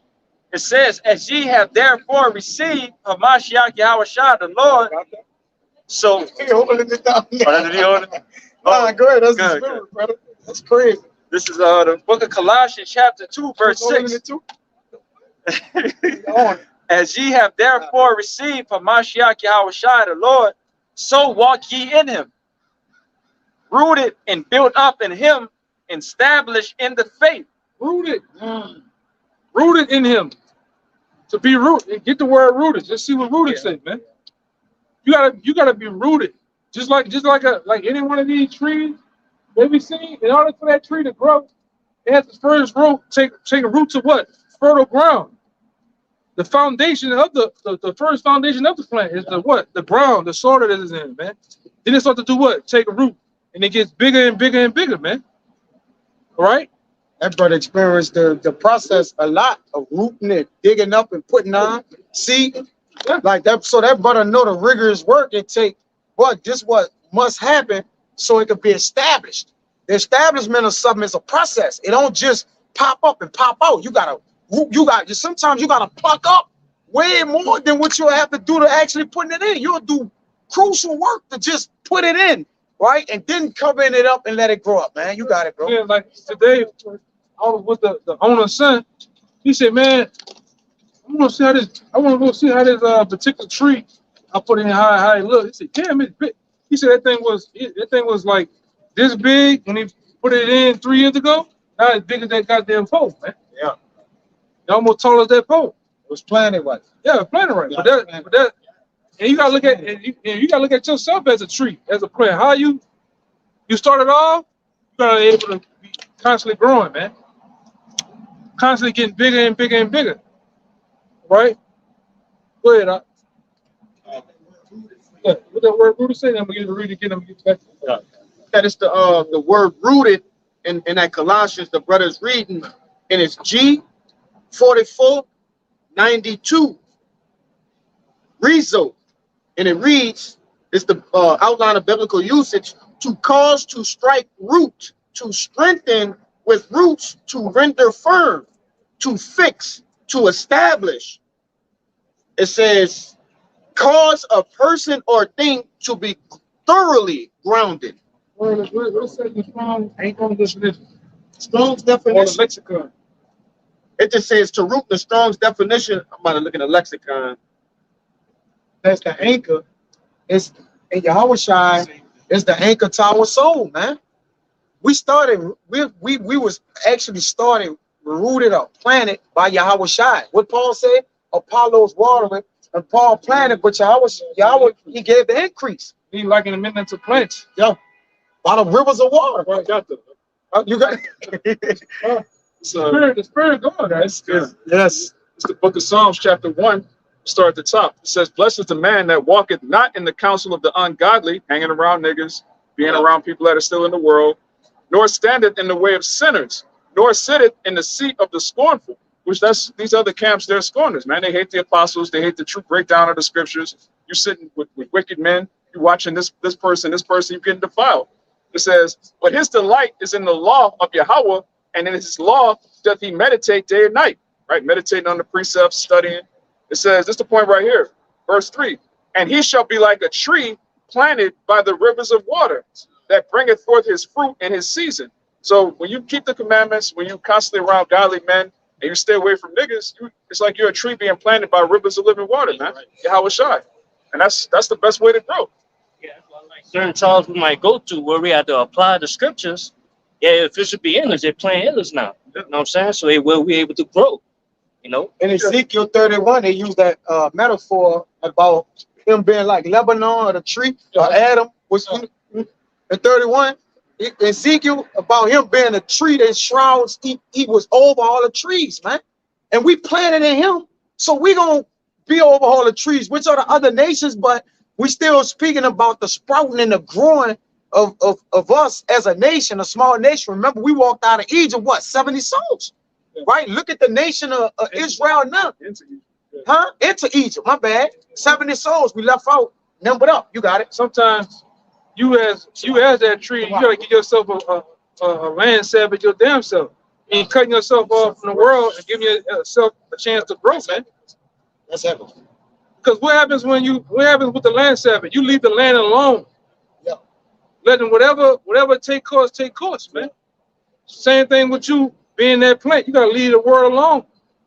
You know what? Fuck it. I'm gonna give myself a year, 6 months, cut myself off from all distractions of the world, and see what happens, man. That's heavy. You gotta do that. That's heavy. Cause we trees, man. Right? Go ahead. Like I said, go ahead. I ain't gonna even go no more, brother. Go ahead. You got a precept, brother? Yeah. Verse 22 to 24, it reads that he put off concerning the former conversation, the old man, which is corrupt upon deceitful lust, and be renewed in the spirit of your mind, and that ye put on the new man, which after Yahweh was created righteous and true holiness. So, when you get in this truth in the beginning, you might have nigga ways, like the elder said, you might eat bad Big Macs, fried and everything. You get firm in the truth, you start to do better, do better, get right, hang around the brothers, putting on that new man the Lord wants you to be. You gotta chasing after women, lust, the stuff you used to do when you're in the world, stuff like that. You got it. Because what happens as trees? What happens when you get around other trees? Actually, other trees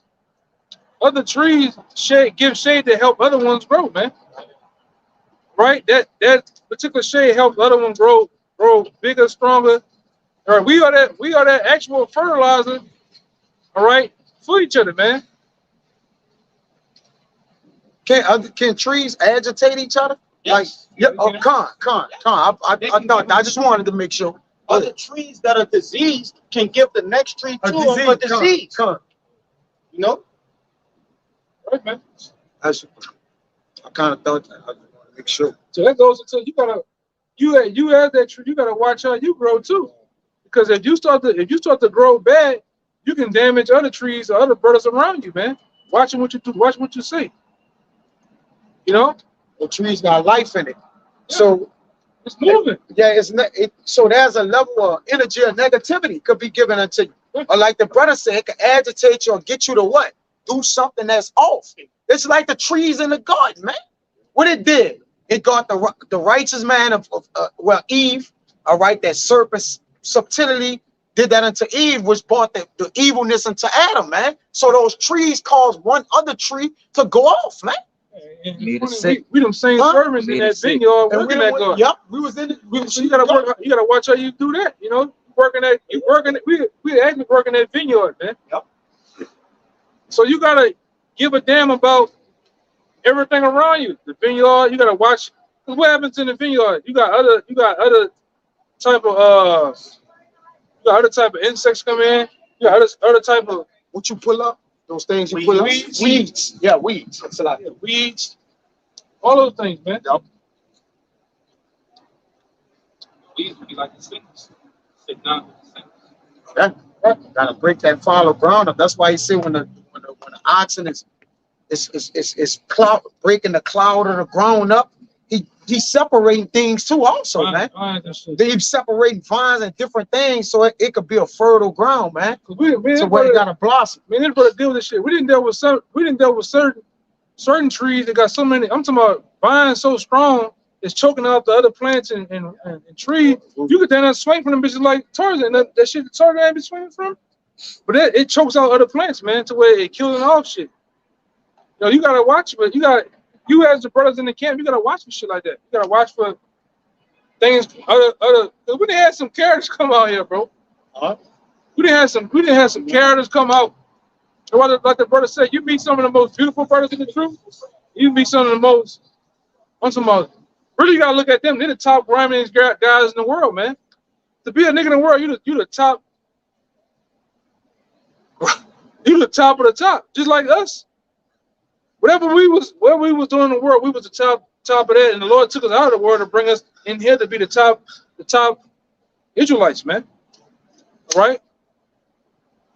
It is what it is. Shit, but a nigga in the truth, he top a nigga in the world, y'all. Yeah. Yeah. Fuck that. Cause he know me, he nigga. I learned all the breakdowns. It just became a super nigga. That nigga metamorphosed into a super nigga. Now he a nigga over the niggas in the world, man. Here, a nigga with precepts. He wants to be over. They know him. He wants to really. That guy wants to be over Yahweh Shai, because it's not his show. Yeah. It's not his show. That's why I say it's not about views. It's not about subscriptions. It's not about that, man. It's about Yahweh Shai. Give Yahweh Shai the glory, man. It's all as plain as day, man. I tell you that in John 3 and what 30, that we must decrease and Yahweh Shai must increase, man.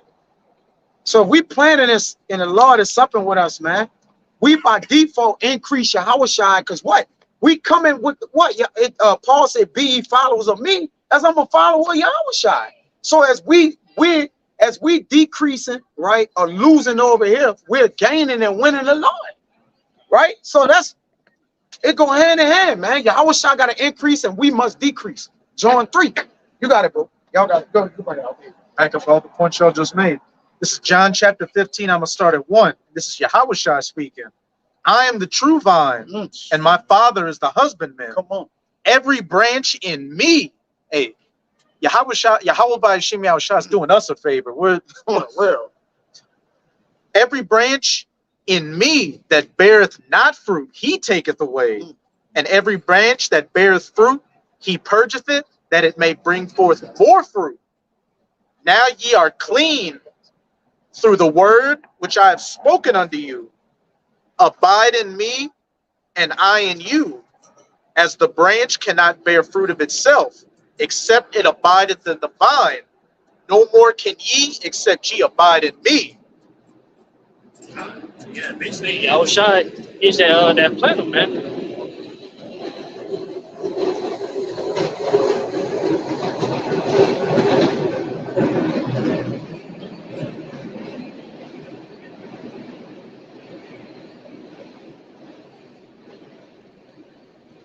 Yeah, basically, Yahweh Shai is that planner, man. That's planting us, to his word. Be a man of the Lord. You know what I'm saying? Because the only way you're going to be planted is that you had the word in you. The Lord put the words in you, because if not, you don't have that root, then you're going to be cut down, I just want to make a point, because that's heavy on what was said just then. Hey, it said that the branches that bear not fruit shall be cut off. And one thing that me and that brother do at work is, pretty much, if you see a tree that's a branch that's damaged, you have to pluck that. You have to take that off, because the tree is steady giving energy to fix that problem when it's never going to be fixed. So it needs to be cut off to give the other branches the necessary energy to bring forth more fruit. So, hey, that's beautiful. That's beautiful right there. You just brought up. The point you made, how you have to take a land Sabbath for yourself from the things of the world. What did it just say? Hey, that's like a dead member of the body. Some men be dead and they dragging the weight of the body. You gotta cut ties with that man, because he's bringing forth nothing if it's dead. Yahweh Shai say the axe is at the tree, at the root of the tree. I'm gonna get it. tree that bears no fruit for 3 years. Yeah, the axe is at it. Meaning what? It got to be hacked off, man. It ain't bearing nothing. So even though Yahweh gave it time to grow, he was like, look, we'll come back and see what it do. But then if it don't, the axe is at the tree, man. It got to be what? Cut off. It's dead weight. One of the things, you know, with men coming to truth, a lot of guys coming from the world, a lot of guys, like I brought up earlier, is stingy. Now, if you came in the truth and brother seen that you was stingy on year 5, year 6, year 7, you shouldn't still be stingy. Be stingy, brother. Yeah, like come on. You tell me you still on that type of time? Well, fuck it. Motherfucker ain't calling me. I ain't calling them. Motherfucker ain't like you shouldn't even be thinking like that, man. I got that precept. You shouldn't be thinking like that at year 6, year 7, year 8. It should be second nature. I'm gonna holler to see how the brother doing. Hey brother, hey, you ain't gotta pay for that, brother. Yeah. You offering, man. Because I'm gonna tell you, the Lord tell you that giving alms, giving some type of help, that's more important than anything, man. The multitude of sin. And it delivered from that. Yeah. Come on. It's okay. This what I had mentioned. This Matthew 3:8. Bring forth therefore fruits, meet for repentance. 10 is the point. And now also the axe is laid unto the root of the trees. Therefore every tree which bringeth not forth good fruit is hewn down and cast into the fire. What gets you out of here? The spirit. The spirit gets you out of here, man. You ain't right. The fruits of the spirit too, which is love, peace, kindness, right? Charity. Wait a minute of the Lord, man. Yeah. If you ain't bringing forth that, you gotta go, man. You gotta go. And like I said, Yahweh trying to shout the spirit get you out of the way, man, every time. Yeah. You can't hide from it, man. Yeah, you can't basically with closed production. If something producing, you can't hold it back. You ever notice that? Man, we got the business it's gaining more and more, steam. And you just can't even hold the production back. Unless you take everything off the shelf and close the business. Other than that, production, it overflows. I learned that from oil and gas and manufacturing. If you that guy, if you're in station 3 holding up, taking your own good time, you're going to take piss breaks, you fuck up the whole line. The process, yeah. You fuck up shipping, receiving. You mess up a whole supply chain of things, man. Yeah.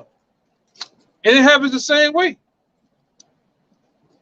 Taking vacation when you're supposed to be in class, but you're taking vacations with the boo for X amount of time.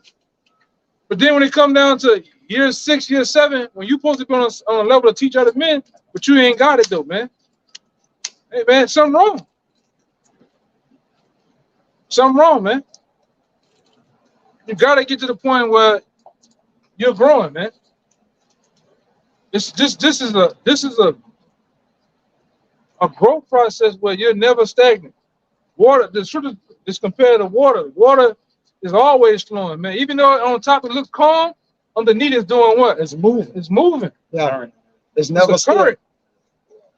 It's never stagnant, man. Even when the Lord said he leading me behind still waters, when you go that word still, it's peaceable. Yeah. So peaceable water have a flow. That's why we're like the Lord liking us into water. Right. We always moving. That's why it says in Acts 17 that in him we live, move, and have our being. Anything that's alive is moving. It got life, brother. Trees got life to it. It's moving. Them trees is moving. The atmosphere is moving, man. The atmosphere is alive. Like Jake said, the heavens is what is producing. Birds, the earth is alive. The land is growing. Under it is fire, not hellfire. All right, as it says in Job. It coming out of it bread. Yeah, producing food. It's the spirit of it. Yup. Everything that brings forth movement has life to it, man. It's a spirit, man. The day in itself is likened into a spirit in itself, man. Mm-hmm. Right? You look at water. Water moves. Water has a. That's why we went into that thing about the music and how the music shakes the ship. It shifts the frequencies. The frequency of the water, man. If you say that's a good point that he made. He said a day moves. right? It says it's a rock that one day excel at another. So it's moving, man. There's a spirit in the days, man. Everything that's supposed to happen and within this day happens. If the nigga supposed to get into a car wreck, he gonna get into a car wreck. All right? It's the spirit. The spirit. That's the spirit of the Lord's total creation, man.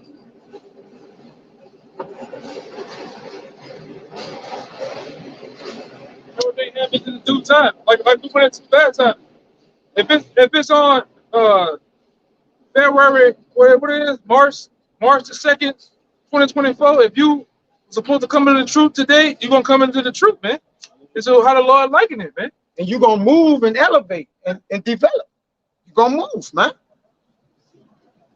You can't get in here, like the brother said, and be like, okay, you come from that side to over here, and you be like, hey, I'm made, I'm good. Oh no, it's time to really level up now. I always tell Jake, come over. It's just not starting. You gotta just have a like, I'm just starting, I'm just getting at it spirit. And Jake, who a rookie, you got more drilling in as a rookie than anything, right? So if you keep a rookie mentality, man, you're gonna always play hard. All right, you're gonna always go hard. How hard a rookie going? He gotta establish himself. Right? So same in the truth. Treat every day like it's your first day. And then the drilling of a rookie. Hey, I didn't see even at this one particular guy, like, you know how Jake be on that first day, there's one guy named Roach, he'll down there knock you down trying to pick up some shit. He gonna kill you, trying to kill you. I got it, you know, but he treating it like it's his first day. You know, on the first day you being watched, you know, like you know, how your attendance is and everything. You gotta keep that same energy though, man. You can't get to, because you got a lot of dudes, man, they get to year 7, year 8, now you can place it. You got the big head, like you're hey man, you're not a 35-year veteran, man. All right? Fuck you can't take off. You gotta go harder. Because every year it's like what that old video game is when you remember that video game with the airplane you're shooting all day? Galaga. You stage it to Galaga. At the end stage, you fight this big ass ship or monster. Hey man, we into that. My bad, I'm hitting the bird. But you gotta get to that stage. You gotta understand every year them demons are getting more powerful, more what the scripture says. There's more much heaviness, more sorrow. Much wisdom brings much much wisdom bringing forth much sorrow. So every year, every other couple of months, them demons are growing more, man. We good, right? You gotta understand there's stages, there's levels to this, man. Each year that you surpass, you got more heavier demons that are gonna take you. They're gonna be more powerful than stage 1, year 1. It's like, you know, going with the plane analogy. When a plane gets more vibrant and grows more fruit, more bugs and more weeds and things are attached to it to try to take it down and eat it. Yeah. It might start off at insects. You got rodents, you know, mammals. These things can cause serious damage. But I had a precept to back up what you were saying. It's the book of Sirach, chapter 7 and verse 15. It reads, "Hate not laborer's work, neither husbandry, which the Most High hath ordained."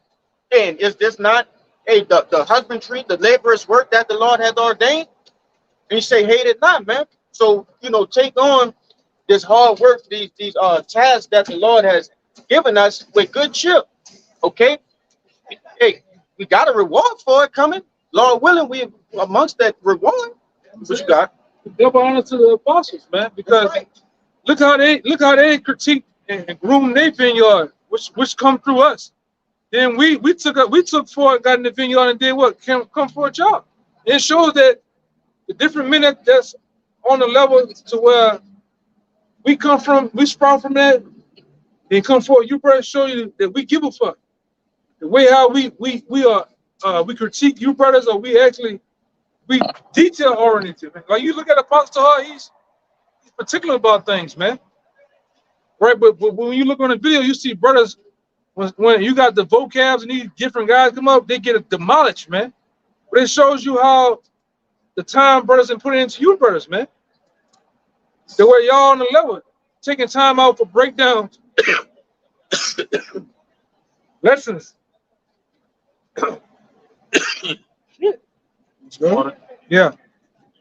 It shows you, man, the time that the apostles put into to different men, man. I'm gonna say it, man. The hell with it. These other camps ain't dealing with us on a level as far as this knowledge, man. It's night and day. It's straight up night and day when it comes to us as far as this knowledge, looking into different things, bringing forth information. And like I said, all praises to Yahweh Shem Shah, man. Double honors to the elders for that, man. The putting in, like I say, the different elders of these camps. Because like I said, when I watch videos of the LA camp, you can see that elder, all right, the head of that camp, you can tell he put time into those men, because how those men conduct themselves, right? How those men bring forth precepts and lessons and scriptures on the block, man. The brothers in Dallas, the brothers in Florida, all over, man. You know, the brother down in Atlanta. All right, it's a lot come with that, man. And then those men that's there, they get applied to having certain tasks and things they do. Then they grow in a way, and it brings forth you brothers, man. And everything has to be locked tight, strong too, man. So it's a process, man. Some guys don't trust it. We gotta trust the process, man. The process sometimes calls for what? Getting rebuked. Calls for what? Cut things off, man. Discipline. Another thing comes with this, and this comes from the brother Ariella. You gotta understand, being on that side. A lot of times you gotta want yourself to be vulnerable, man. And sometimes you get hurt being vulnerable. You put yourself out there, hey brother. You know, it is what it is, man. But go ahead. Man, hard is vulnerability. But like he said, the elders and apostles taught men, the men under them, the 07 branch, and then the men under them 10 years later. Then you get down to us men, and then the men after us. So this is the process in which nobody left nobody behind must also continue with you. You can't lead like, I got it, I can fall back now. Like, nah, that's not the spirit of the Lord. This is Rock 24 and 34. You got it. You got to put yourself in a place. I must get this right now. Every scripture, every breakdown, understanding. It got to be, because you got to understand. I don't want to say this, but let's say the next umpteen years, however it may go down, you got to be able to teach and teach men also. Teach men also, man. I got that. Imagine if you right now just bullshit, not getting it. Yeah. Let's say hypothetically, 5, 10 years from now, you can't do nothing for them. You can't do nothing. Well, teaching them, man. You know? We gotta be able to get this, man.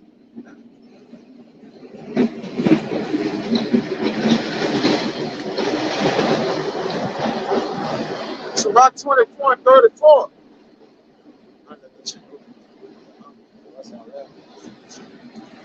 It says, behold, that I have not labored for myself only, but for all them that seek wisdom. Yeah, you want to say something else? Yeah.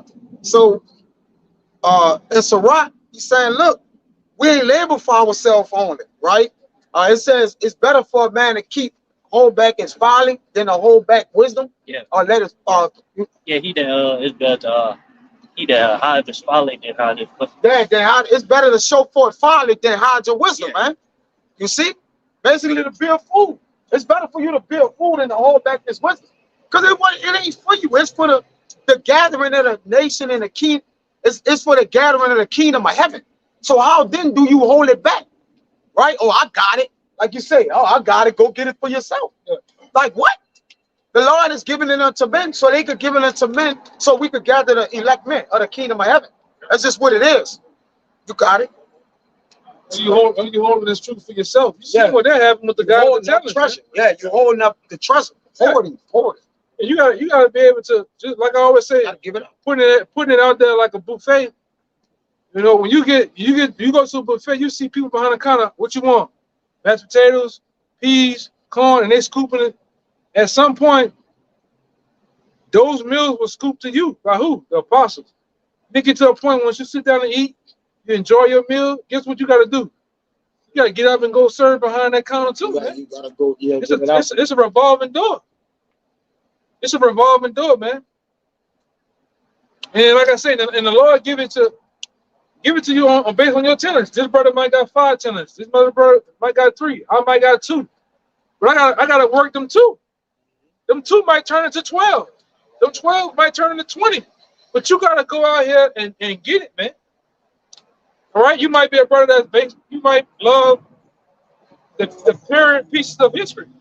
Work that motherfucker, man. You gotta work it. You might be a brother that's held into precepts. That brother love words, the etymology of words. Work it though, because that challenge you got elevates another man. He might not be big into that. Oh, nobody. Some brothers are balanced all across, but you gotta work what you got though, man. I don't want to bring it out, dog. Brother, you gotta. I don't want to bring it out. You gotta get out there, man. You gotta take the bull by the horns. And like I said, that first time in that particular seat on that altar, brother, yes, it makes your heart beat fast. That shit nervous. But you gotta get out there though, man. You gotta get out there. Go ahead. If I can add to what the brother saying, if the Lord gave you this oil, you got it? It's the 21. Yeah. Oh, it's like, If the Lord gave you this oil, it's your job to empty out all you got. In Zechariah, read it. this is the book of Proverbs, chapter 21, verse 20. It says, there is treasure to be desired in oil in the dwelling of the wise. Yeah. But a foolish man spendeth it up. So that's oil. The Lord giving us an infinite amount of oil in these scriptures. All right, we're getting this wisdom and knowledge and all the knowledge this brother got. We got that we've gotten of the Lord and for the Lord. All right, it's our duty to produce that oil at what rate the Lord give us it according to our spirits. In Zechariah 4, it says the 2 olive trees that empty the oil out of themselves, man. This the oil of the Lord. All right, it says let your head lack no oil or no ointment, man, and keep your garments white. This part of teaching and preaching in the word, man. All right, this is part of this letting this oil. The 5 foolish virgins, they kept their oil. All right, but when you got oil, you got to give it out, bro. This ain't for you. It ain't for you. We're borrowing what the Lord gave us, man. All right. It says in Proverbs 11 that you gather up. You got to basically give off all you gather up. Get that in Proverbs 11. I believe it's 11 and maybe 25 or something like that. 24. A man that gather it all, he lose everything. He ain't leave nothing left behind. And anyway, it's everything you learn. It's for to give it out. It's you learned it. The Lord gave it to you. So it says a man can receive nothing except it be given him from the heavens. So if you got it from the heavens, you got to give it to the men and earth. What are we doing here? Go ahead. Got it? Yeah, right there. Yeah. Hold on. Let me get this right quick. Yep. 25. Yep. 24. This is Proverbs. My favorites. Go ahead. Proverbs 11 and 24. Go ahead. It says, there is that scattereth and yet increaseth. Right. How can you scatter and increase? When you scatter, you're diminishing out or you're letting go. So there's no way to scatter something and increase. All right, except we give out the word and then the fruit of the Lord is increased. This is how you bring the men of the body out. If we weren't teaching the word maybe here in New Orleans, then this brother might have never heard it. Even though he may have heard it from somewhere else, but just generalizing it, he may be like, well, ain't no camp here. I could just have the word and teach at my house to my grandma and my little nephews. What are you talking about? You got to go to the water gate. You got to go and present yourself and make your body. You got to go and tell the people. All right. In the what? In the congregation, in the marketplace, man. In the agora. You can't hide in the house or in your own favorite place and teach this, man. Go ahead. Even the example of our biblics, like being like, if you just hold it all the they had to himself, none of us would never have this wisdom and knowledge. That's a good point. What if our biblics is like, man, I ain't going to tell them the Lord coming, or I ain't. Hey, the hell with Israel, right? Or join, the speaker that the Lord is coming, man. Elijah coming back, you know, through reincarnations of warning and getting our people woke, all right, for the waking up. Okay, we was woke up by other men. Remember that. It wasn't of you. The truth said it's not of you, but it's of the Lord. But go ahead, brother. It says, Proverbs 11:24, it says, there is that scattereth and yet increaseth. Come on. And there is that withholdeth more than is meet, but it tended to poverty. So when you get a talent and you withholding this knowledge and wisdom, it's going to tend to poverty, man. All right? Jake's scared to bring his talents to the forefront. And you can't tell yourself what you're going to be in the house of the Lord. Hey, man, I'm just a helper. Hey, bro, you can't, ain't no, when we came up here, I ain't know what I was going to be. I just came out here on a limb, brother. Like, man, look, I got the word. I'm just about to go start talking, man. And, let everything come to what? Let every chip fall where it may. I ain't never knew what I was going to ever be for the Lord. When the Spirit of the Lord got on me, brother, I just started talking, brother. I couldn't keep myself, right? And then the Lord, you know, get you start to learn order. You start to deal and know, okay, this is how you serve me, right? You start to get amongst men who know how to serve the Lord, that went through the same experience you did, and then he start to teach you order. Like, hey, man, we know you love the Lord, but hey, bro, you can't do that like this. You got to do it like this. This is what thus says the Lord, man. Go ahead, brother. Verse 25, it says, the liberal soul should be made fat. The liberal, all right? To liberate or to make free, all right? You got to make this thing free. Go ahead, brother. The liberal soul shall be made fat. Come on. And he that watereth shall be watered also himself. So if you ain't watering, you're not going to be watered. Jake, when I ain't growing, bro, well, you not watering. Like, if you watering the Lord by default, he's a man of balance. The Lord said this, I'm going to balance you out and let you water too. Like, if you're watering, I'm going to give you water, right? You get what you put out. You're going to get what you put out. You need more water to continue to water. Yeah, because you're giving the water out, right? And that's why he said drink water out down on cisterns, because the only way to keep that fountain of living waters, which is in us, is to what? Give it back to those who can reverse the water back, man. Because you men on the outside that's getting it, right? Y'all keeping us thirsty, right? And get Proverbs 25 and 25. Baba Gashon, let's on a fast, all right? Because that water, which we like recycled water. And that's what water does. It recycles. You ever notice there's an infinite amount of water? It recycling itself. Water don't run out, brother. It comes down and go back up, man, but it's the same water. It's receptacles, like it's received and put out.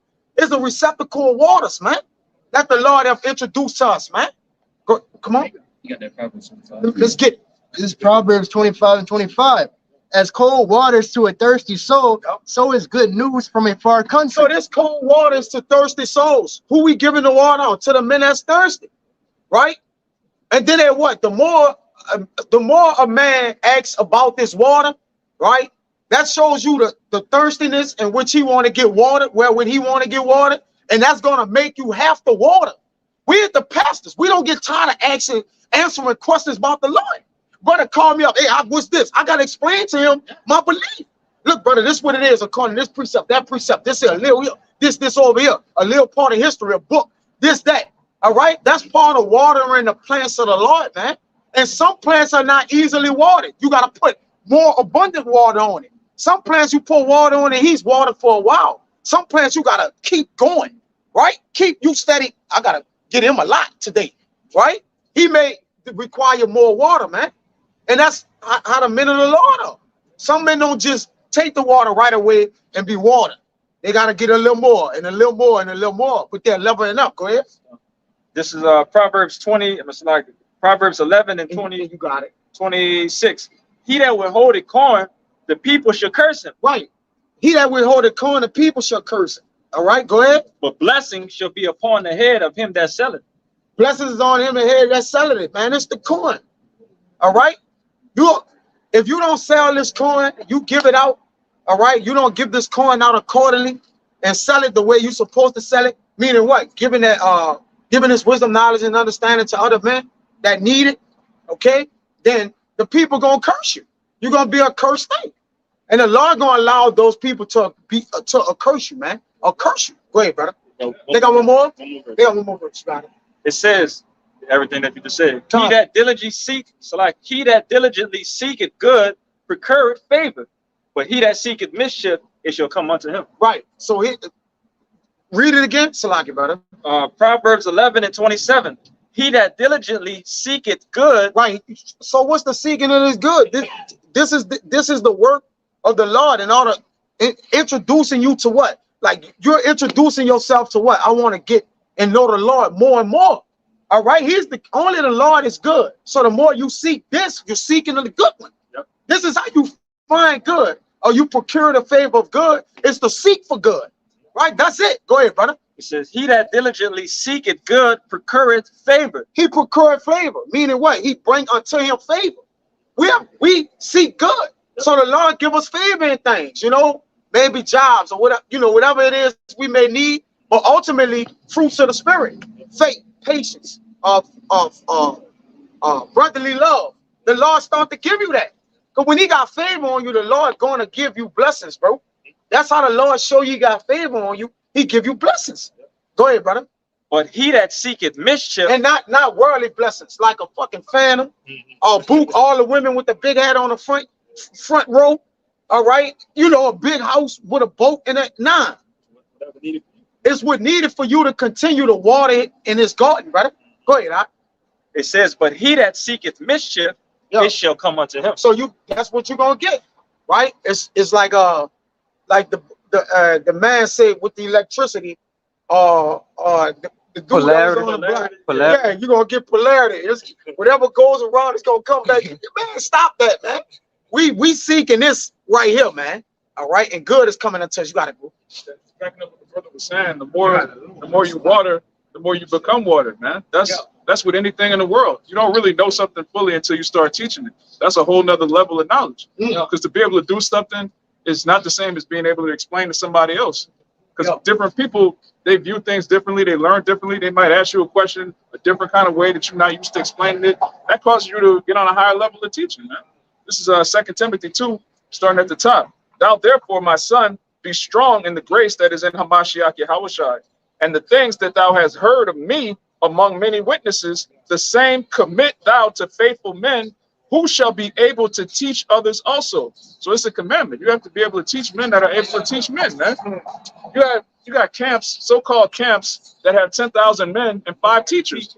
You got the same 5 teachers from 2014, they still teaching, and the rest of the men are just like, they got the boots, the fringes, they just standing there like this, man. An army of dead bones, man. We actually teach men who are able to teach others also. All right, if you're in the truth 5 years, you shouldn't have to call a brother to break down John 3:16. You should be able to explain that to yourself. All right, when you actually know the truth, you're able to explain it in your own words. That's why the scripture says, as the brother brought out earlier, let every man be fully persuaded in his own mind. You got to be able to explain the truth in your own mind. All right, you might hear a brother say something, you might hear one of the apostles say something, but you never really looked up the scripture. You just parroting what you heard. But then once you dig deeper, it's like you can explain it in your own words. Right. That's a deeper level, man. No,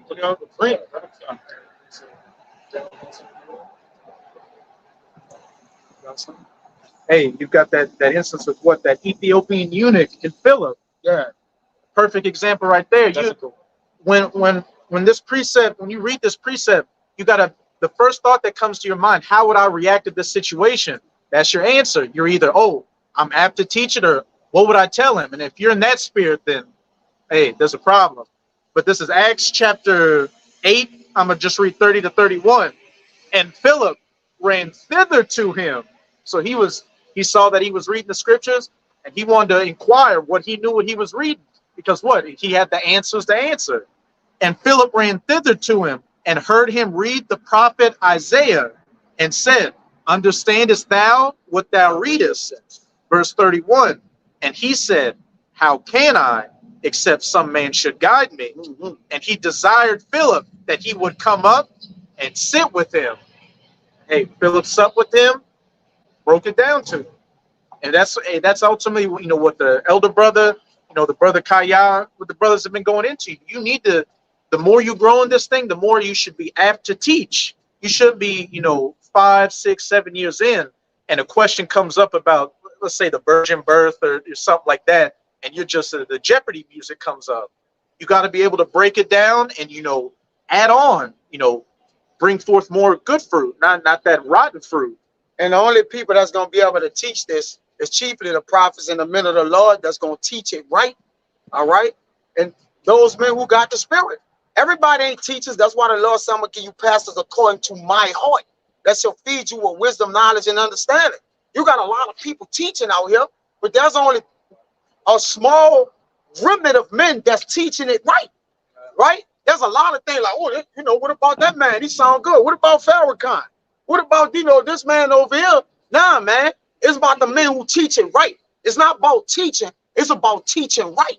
Until Jake understand that, Jake ain't gonna never learn to teach, man. There's levels to this. It's levels to serving the Lord and what you teaching for the Lord. That's why the men are cherry picked, which means picked selfishly by the Lord. They are hand picked or cherry picked, meaning the Lord selfishly picked them from the beginning to teach His word, man. Everybody ain't teaching this right. So if you're attached to something that's attached to a doctrine or something that's not of the right way of the Lord, all right, you're going to die. Right? You gonna die. This is life. Go ahead, brother. I was just to back up that point. Hey, and you're gonna know who the right teachers are by their fruit. By their fruit. By, you know, and we can clearly see that the apostles and elders, hey, they're those that are apt to teach because they're bringing forth good fruit. But those that aren't, we see what they hate the apostles. They say, oh, the writings of Paul aren't biblical. Or you're telling people that humans aren't supposed to drink water. Are you ain't? Let me let this pass. I got you, Kalaya. Hey, that got demons on it. This had demons on it way back in 70 something, man. 1970, it's been had demons. But I don't know if that just got demons on it. But a man who I lost my train of thought. Oh, go ahead, All right. You got it. Yeah, that's why the scripture. Oh, they didn't teach. I got it. You got it. Lock it. I got it back. All the men not teaching at all. Yeah. They didn't basically say, oh, I done taught enough. If you want me to continue teaching, send me 99, 95 for the rest of it. What are you talking about? Right? The men of the Lord gotta teach until He make their tongues cleave to the roof of their mouth. The instant in season and out of season. You're gonna see the teachers of the Lord, they ain't gonna be removed in the corner no more, and they ain't gonna be able to stay themselves. They're gonna have to do it. Our apostles and elders still standing out there longer than men who are 20 years old, teaching, going 4 and 5 hours every day, going off from week to week, then doing lessons every day. They're not telling us to go teach, right? And they're not being examples of it. They're leading by example. So then you start to wonder, okay, these offshoot camps and different camps, you don't even see some of them until it's time for some filing to jump up. Or it's some, oh, the Passover coming, here go the sweater package with the book, your garment, $299 per person, man. What are you talking about, bro? Half off for the kids. So if I love the Lord, I can't even attend that. Because what if I ain't got no money? You got some brothers don't have money, they just got enough for what they got. They don't have the extra money to pay for the Passover. You gonna tell them they can't come to Passover and receive a blessing? What are we doing here? Hey, you know it's $399 to get in the Passover, $399. And you got men who got $39, but love the Lord. And the Lord, in valid terms, the Lord deal with that man. Right? Like this a man of the Lord. I got him right here. But I got him though. Right? You got men asking for $400 to attend a Passover, man. You don't even see some men teaching at all. No, I'm talking about nigga pop up won't do nothing. Let them do it. Like, come on, man. What are we doing here, man? But like you said, you're gonna be an example until that which is coming forth or the fruit. Go ahead, brother. Yeah, just real quick to back you up. This Psalms 37 and 37. Mark the perfect man and behold the upright, for the end of that man is peace. And it's scriptures like this in the Bible, because you also got to mark those that cause what? Derision. You see? And division. Hey, there's scriptures like that for a reason. You know? And it's guided to whom? To the elect. The elect got to mark the perfect man. For what? To follow after that man's footsteps, his example. You see, because ultimately those that he is watching, they're doing what? following Yahweh's footsteps. So you've been, and it says what? The end of that man is peace. You see? But the end of the man that causes derision is what? Fire and brimstone. You know? What you got? I just wanted to bring that up real quick. Yeah, that's a token. A mark is a token. So the men of the Lord is a token. It says, thine eyes shall see thy teachers. But Jake's seeing all kind of things.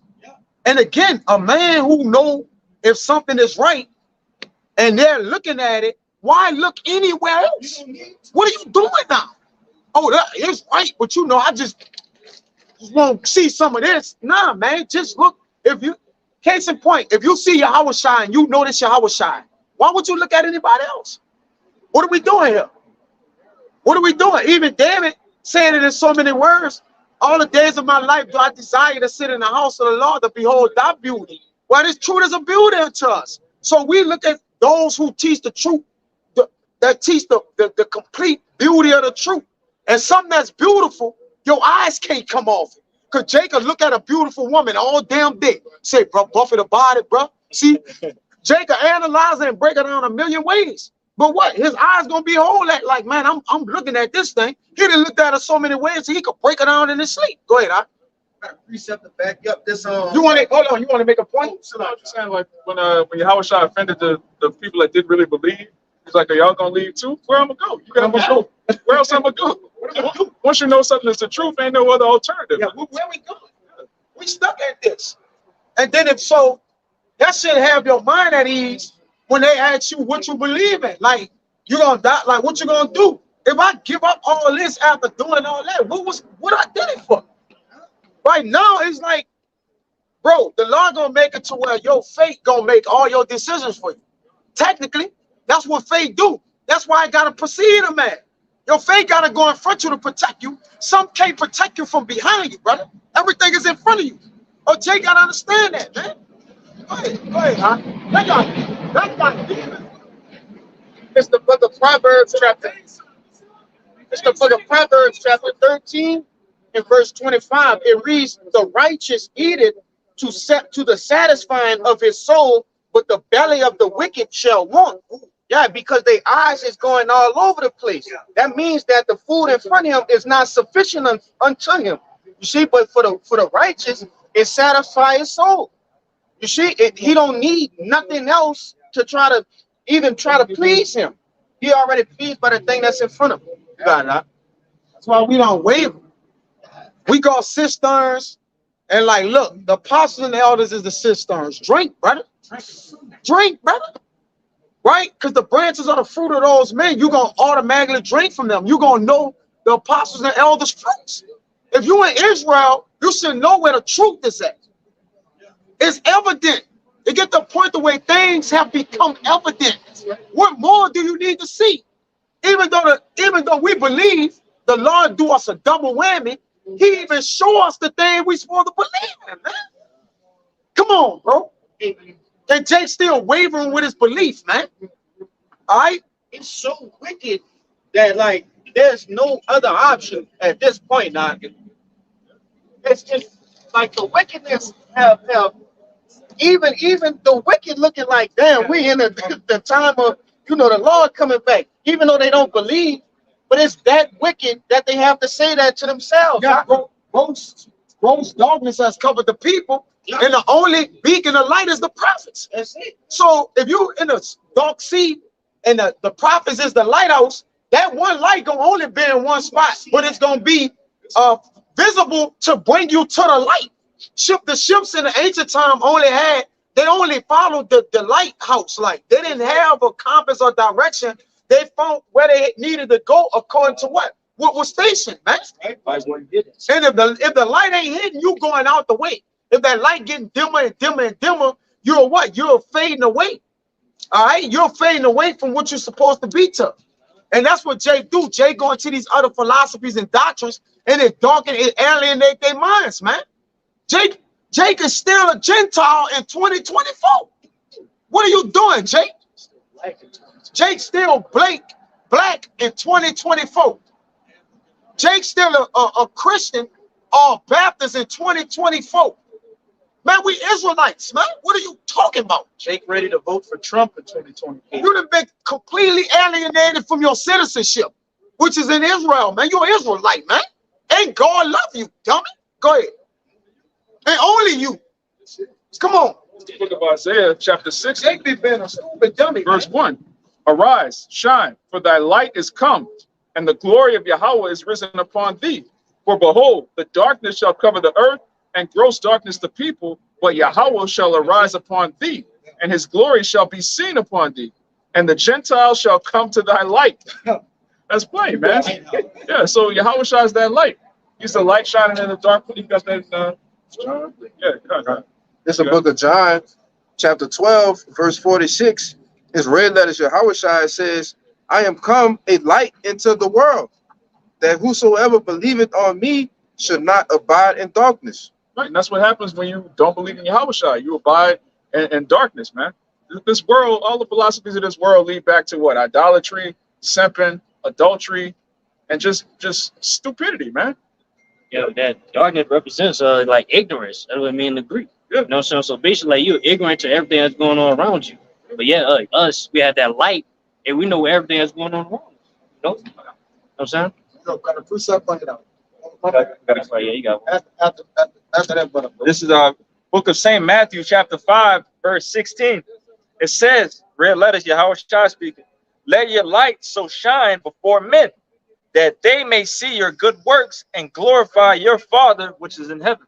Yeah, it's bringing the point there the brothers making earlier, like, hey, we got this wisdom and knowledge, hey, supposed to, hey, preach for it. You know what I'm saying? So hey, by us having that light, hey, we showing to the people that showing that, hey, let them know what's going on. You know, that's what that light represents. Yeah, 14. This is the book of St. Matthew, chapter 5, verse 14. Again, red letters, Yahweh Shai speaking. It says, ye are the light of the world. A city that is set on a hill cannot be hid. Yeah, like you cannot be hid. You know what I'm saying? By having that light. Because yeah, it's clearly, you can clearly see it. You know? You can clearly see that hey, we are the light is where we know what's going on. Hey, we had the 100% truth. You know, it's plain to see. Verse 15, it says, neither do men light a candle and put it under a bushel, but on a candlestick, and it can give it light unto all that are in the house. Yeah, like if you got like a beautiful light, like say like, you know how Jake be having like all those Christmas lights, beautiful like Christmas lights and all that shit. They want to show it off to everybody. They want to show it to the whole block. So saying, put a cover over that shit. We just talking. What's the point of the lights on the inside? Yeah. Put them on the outside. The entire purpose of light is to illuminate. Yeah, You don't buy lights to just hide them somewhere and never turn them on, man. Put them in the closet. All the lights in the closet. You got a They big-ass on, closet. but they Close the door. You got a giant light bulb collection in your closet. You flip the switch and then close the door. That's bugged out. Come on, man. Open the door, I can get you. Yeah, it's just like that book, that Jamaican book you open. Oh yeah. And the light shines forth. When you wearing a red Adidas tracksuit. Come on, man. Yeah, that's why hey, we showing that light. Which is his word. So hey, to let our people know that hey, who they are and what's going on out here, man. And the wickedness that's going on.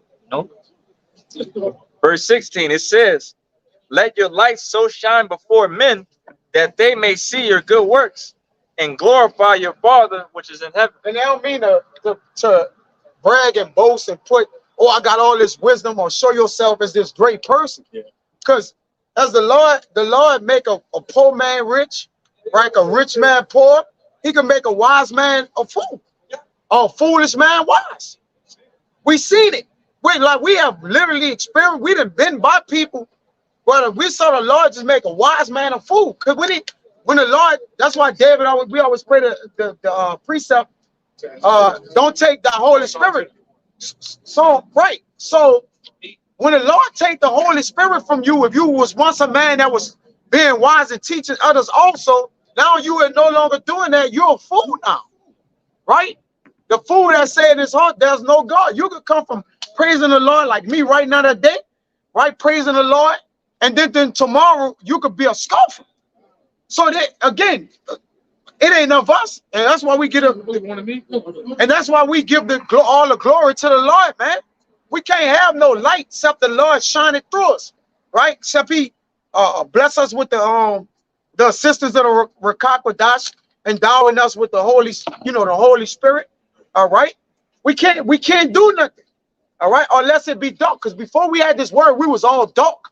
You might think you was enlightened or illuminated. Man, I was in these books. Like you bought through the books on the book of the third generation of Adam and Eve after they survived the attack from Satan. Like what are you talking? What are these books? The rest of Abraham. What are these books, man? They had the book of Abraham Lincoln. The book of Abraham Lincoln. What are you? This shit on the bed. Yeah, they're all kind of fucking names. Enoch. Look, you rub that bitch. What the fuck wrong with that? The full book of Dan. The full book of what the fuck?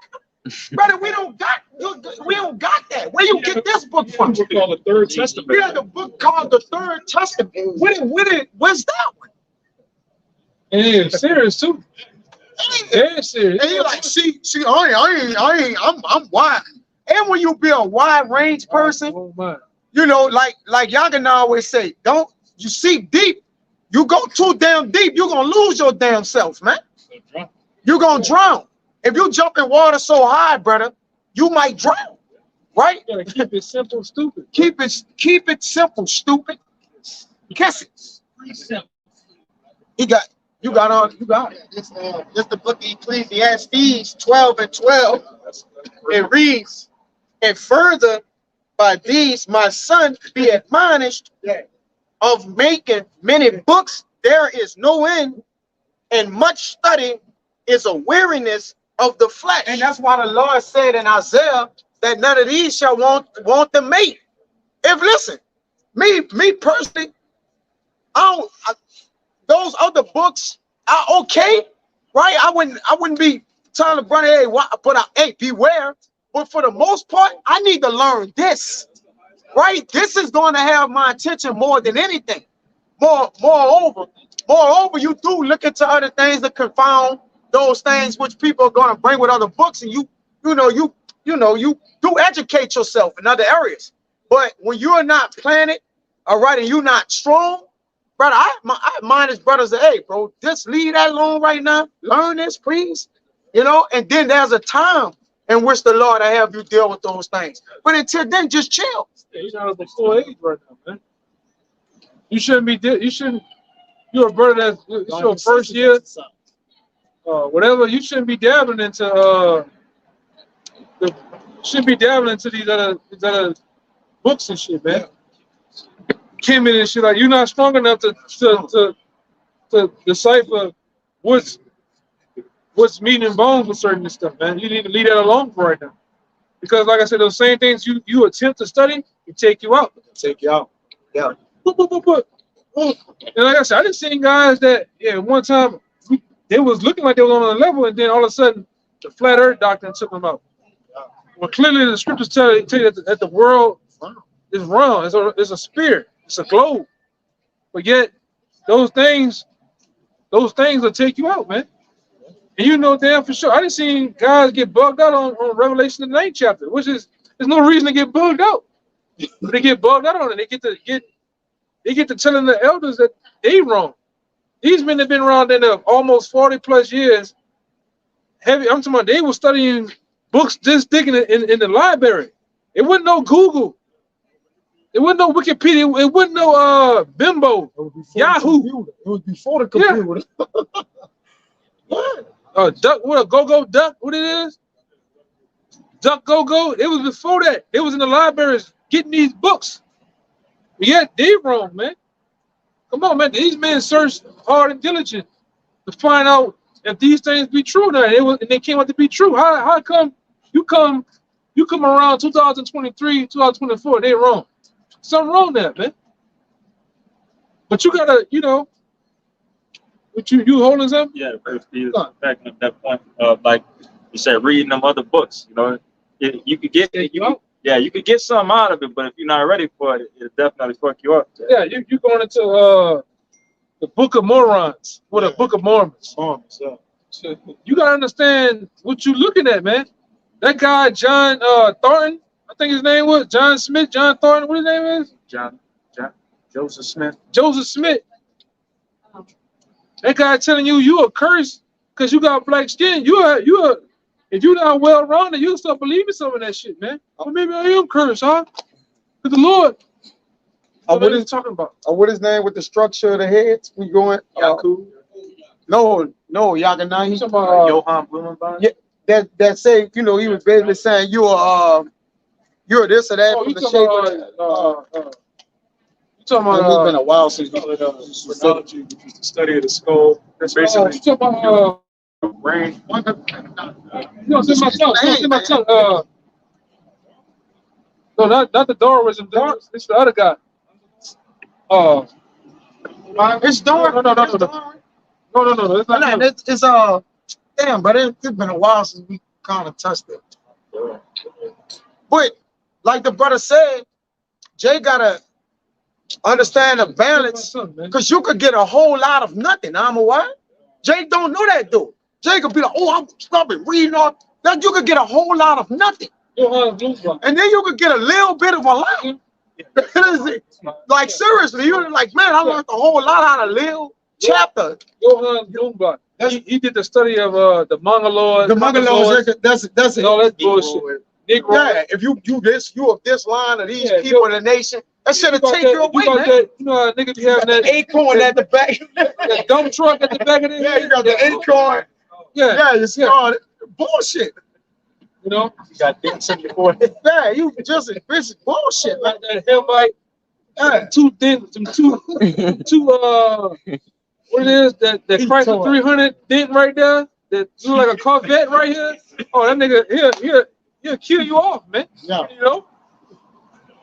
What is it? Johann Blumenbach, Darwinism. Darwinism. Yeah. Yeah, like you said, man, you gotta know what's good.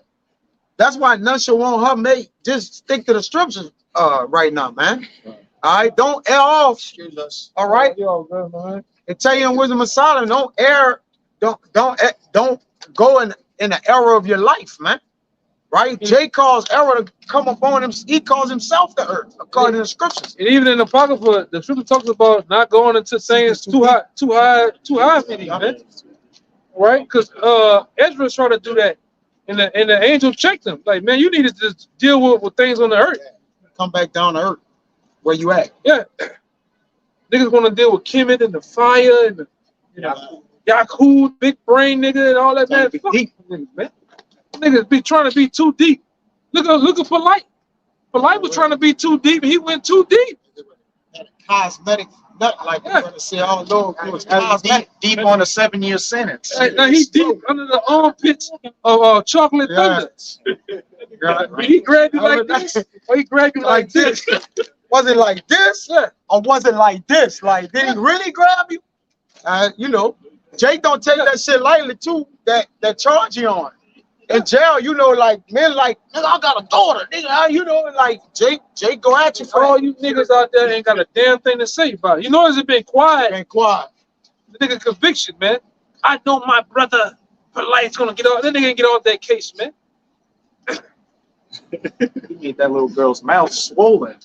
Yeah, man. But that's a whole nother note, He say he made a mouthful. Oh my God. Yeah. I wonder if he using them big words in jail to them niggas who got all small words. I won't see him do that in there. He gonna offend everybody. Yeah, Oswald Bates, the vernacular of the syllacular can't find vernacular to reacular. Hey, them niggas in jail gonna bust the piss out of it, brother. They don't got no education in that bitch. They're like, say, bro, stop saying all that shit, bro. And here we use little words like cat and dog and shit, man. We on a low vibration in here. They gonna say that nigga think everything. Like, man, nigga think, man, what the fuck out here, man? For real. They on a low vibration and then you gotta use words like cat and dog in there, nigga. Yeah, I want to see you use that shit with them Zopan, with them wild Haitians down there in Florida. The New York niggas, man, you ain't gonna survive in there. Uneducated niggas. Yeah. Use them highly educated word with some uneducated niggas. See where they're gonna beat the piss out. They're gonna throw you to the fires of heaven, man. Sit for life. Hey. Sit for life, bro. Yeah. What the vernacular, man? What the shit out here, man? Say for light you playing. But now, the gods of the pyramids, them niggas couldn't save you, man. Oh, real. He said the gods of the pyramids couldn't save you. Couldn't save you, man.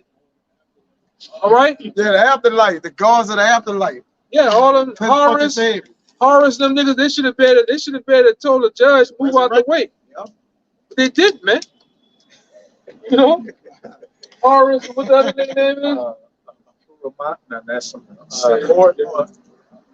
Horus, Osiris, Isis. Hey, when it was, it should have been in the, it should have been in the, it should have been on the side of the judge. Yeah, it should have been in the crowd. Or it should have come testify for you, man. Yeah, It should have came with the collars buttoned up to yeah. That snake With a suit on. that snake or that cat with that long shit. Yeah. None of them niggas came for you, man. Don't forget about the nigga with the stop. With the with the long chin. the scorpion king. Yeah, with the falcon head. a whole nigga with a Yeah. With the falcon for a head. He's just standing in the court. Y'all say something? No, that ain't gonna work. Yeah, just call the fucking judge judgment on for all this. That's my But he people right. coming. That's my people. Yeah. Where them niggas at though, man? Nigga, he got a man body and an animal body. It should have been coming out. Out the womb. All plaintiffs and defendants over here. Niggas went there for you, man. 72 P9 should have been on your Shut up. Only Yeah. time not to slide That it. nigga ain't show up, man. That nigga ain't show up. Seti, with the Seti, General Seti. Y'all yeah. Yeah, it was nowhere to be found, man. Nobody supported him. That nigga just went down alone, right? All the 20 wives with the Afro sisters. Yeah, they when went was up they? for you, man. Nobody came to court for the nigga. You a predator, man. Yeah. And like I said, the Lord gave your whole docket number was 144. The years you got, all that shit, man. The Lord put you away, man. Proud ass nigga. But always them niggas that always, you know, you ever watch Law and Order? They be the nigga that be helping kids, but he praying on the kids, man. You know, same one talking about the rape issue and wound up raping. You know? Yeah. I'm not doing it. Yeah. Hey. Just like you saw that video of him shooting the Bible up, now he might be in the cell reading that bitch, doctor. The same Bible he shot, he probably ended up reading it up. And the Lord was right, man. This is real. What up, huh? What, my man, what's going on? I ain't killing. What's going on, baby? I'm the best with you, brother. With that same Bible he shot up, y'all, now you might be reading. Yeah. In the cell, right now we speak, not like really, like if you logically thinking, that same Bible he put holes in with that rifle, he probably reading that same Bible in jail right now. Yeah, man, but at the end of the day, man, the Lord ain't dealing with niggas like that, man. The Lord gonna make plenty more examples out of you niggas, man. All right, that's a nigga, a big lip, coconut looking nigga, man. All right? Man, like I said, I don't like you. Okay? That's why I said the Lord gonna deal with you, all you fucking scoffers. All right, all you niggas that came up against the apostles, the men of the Lord, where it is on record or off the record, being in our daily life in the world, you came up against men of the Lord that done shit. There's a lot going on out here. There's a lot going on out here. I'm gonna say this too for the elder. Hey, the elder brother say he don't like you. We by default, we don't like you either. All of us. Just because he don't like you, we don't like you. But we ain't like you anyways, but he ain't like you, we really don't like you. Like, we just fall in line with it. Nigga. Go ahead, I just So, man, you other niggas, we don't say you scoffing, we don't like you niggas either, man. Like, you know. Yeah, man.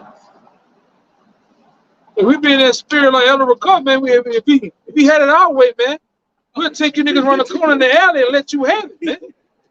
We all. But these, and see how well your bones hold up, man. You know, but hey, we can't do that right now, though. You know, you gotta just teach the word and endure.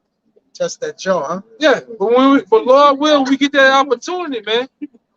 You know, we're gonna jump. We're gonna jump like Jordan on you niggas. You know. And the Lord gonna let the men of the Lord spiritually jump these people in the world. Yeah. Because the whole world been jumping us with coming up against this truth. The Lord been letting the whole world come at us. So when we get the spiritual powers, the brothers, we gonna jump y'all ass. Everybody. We gonna be jumping everybody, right? Everybody was jumping us. The Lord fell, brother. It's gonna look like a cartoon when you see that smoke and arms just doing this. And kick this shit, man. You're gonna really have a cloud. Put your body in the middle and you just see arms and legs running shit, man. Shit. At Mach 5 speed. Yeah. At Mach 5 speed, because we're gonna have them spirits on us. It's gonna be going at Mach 5 speed, man. That's gonna come in your ass, man. You're gonna come out flat like a sticker on the ground. With a bunch of hickeys and shit, man. Yeah, Jake. Yeah. Go ahead, bro. The book of Jeremiah, chapter 16, verse 16. Behold, I will send for many fishers, saith Yahweh, and they shall fish them. Did that not happen? Did the Lord not establish fishers across the four winds, fishing men? So he did that, all right? And after will I send for many hunters, and they shall hunt them from every mountain and from every hill and out of the holes of the rocks. So if the Lord set up fishermen, he's going to set up hunters, man. You're not going to tell the truth about one part and the second part of the precept. No, I ain't going to do that part. It's going to happen, man. Going back off what you were saying, brother. It's Micah 5 and verse 8.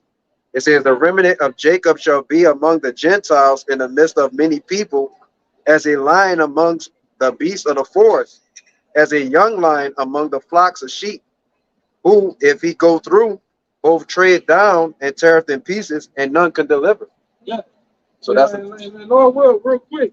Hey man, I'm in the spirit of like Apostle Hart said back then. We're gonna for the record, we know we're gonna get Esau's ass, but 2/3 of you niggas, man, we're gonna jump over Esau to get you niggas, man. All right? Serious shit. We're gonna jump and like the other nigga down there, Mo 3 or Mo 4. Oh, I want that nigga too, man. Niggas want you, man. I want your jaw. You know? He might just whoop a nigga like that, like your boy, you know, had that jawbone. Samson. We might just do that with the Bible, man. Just break a lot of you niggas up with a metal Bible, man. A steel Bible. Even with the word living. Yeah. Yeah, with the book. Yeah. We're gonna spiritually jump them. Yeah. We're gonna spiritually jump we're gonna jump the whole world. Yeah. Everybody in the world. Bust your hand to the white meat, man. Yeah. Bust your stomach. Yeah. To the white meat. For real. For real, brother. That's an inside joke. Oh man, brother. Brother in the live, brother. Oh my God. Yeah, man. Take some of us. That's an inside. Like this is talking about something else, but as it says in 2nd Ezra 15, and blood shall be from the sword unto the belly. Yeah, man. The Lord gonna let us cut loose out here like that angel cut loose when David did the census. We're gonna cut loose out here, man. You know, and we're gonna be a terror unto Babylon too, man. The Lord really let his men. I mean, really let us go, man. We're gonna go. Sharp threshing instrument. Yeah. I want in the kingdom, and you better have the same mindset. I won't have my hands on everything that get killed in the kingdom, brother. Meaning I won't be a part of that, saying I had my hands involved in that, man. Yeah, that one's for me. Man. Yeah, that one, you don't want to put your hands on everything. What that's dealing with judgment against that which came up against us, man. You should want to be a part of everything. You should want to miss nothing, man.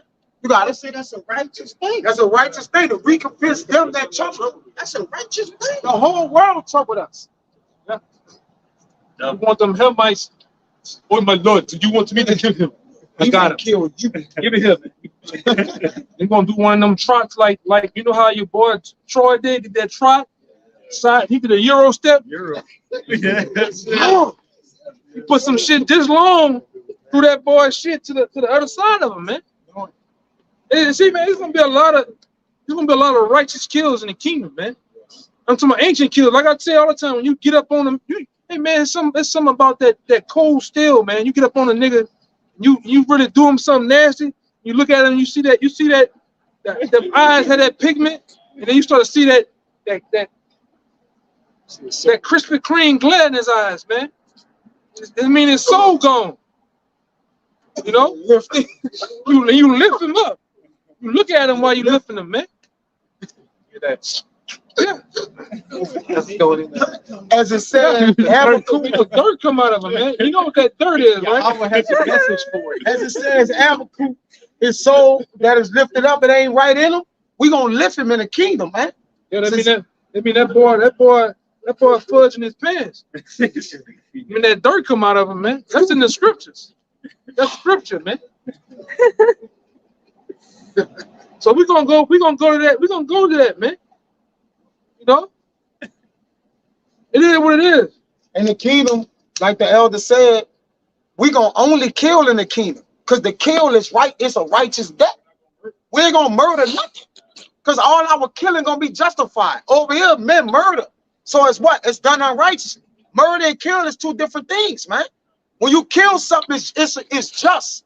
All right? When you murder, it's unjust, man. It's the result of the judgment.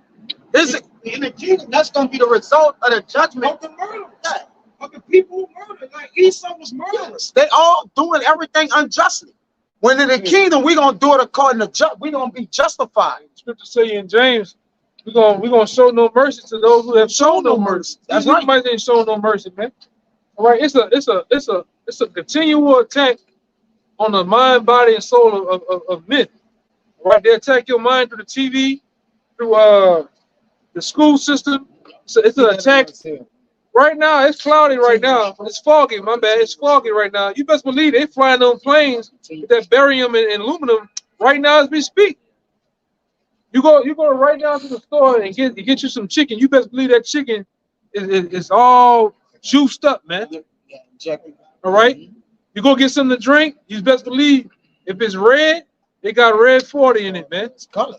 You know, it's all type of additives and things of that nature. It's a continual attack on your mind, soul, spirit, you name it, man. I got that for you. Yeah, you get like the verse say, you put your clothes on, you get attacked, man. Because this devil knows that cotton has a positive frequency, polyester, these different plastics. It cuts the frequency off in your body, man. You wear shoes. These shoes, you ain't supposed to wear shoes, man, like talking about it. You're supposed to have a constant grounding with the earth, man. The earth is a continual current to our body. Trees give forth a current, man. You know, and this devil knows that. So he tries to cut you off.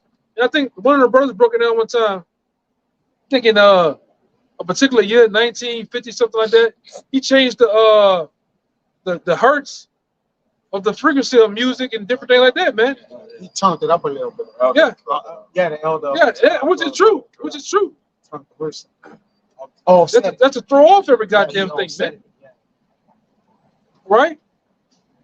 This man is a damn devil, man. Right? His women too. His goddamn women too. He walk around with the Columbia jacket on. I don't know what the fuck we talking about. We talking about your ass, man. Damn devil, little devil. Yeah, he's a little devil. They got little devils, big devils. Little Caesar. Yeah, he's still a damn devil though, man. I don't know how that happened. You know how that goddamn happened through a rape, robbery, murder. You devils and pillage. They didn't put their hands in every fucking thing, man. Who would think to change the hertz of? Who thinks of that type of shit, man? Frequency of the vibration of That's the spirit of madman. What are you doing? You being a demon. God damn, brother. Yeah. I'm gonna give niggas BT. Niggas went back when I was 2001. Niggas would run home to watch BT and sit there and get dumbed down the whole time. That's all they knew. Watching T-Pain, This nigga all day, man. Yeah. Nigga is sick, man. Watching R. Kelly and Hope on TV, it just dumbing you down, man. This is a fucking hard. Y'all remember them days? Watch Free. What that nigga name was? AJ and Free. Them niggas was dumbing us down, man. And Big Tigger. In the basement. A big old pump, man. Then you turn that off. Once that go off, you going to MTV. You're really getting freaked out, man. Yeah. Then you stay up at night and watch BT after dark. You watching Limit. What that thing smell like? Yeah. And you watching that tip drill. I need to go to school. Bro, you watch that, brother. Jake was out there mind to watch. Jake could stay up to watch that bitch every tip night. Drill. That tip drill. You were at school.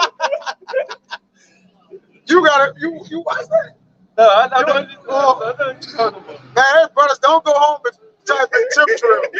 Jake be wilding out. Don't type that shit in, bro. It's 3 in the morning. You watch the tip drill. Gotta be up for school. Good morning, Miss Jackson.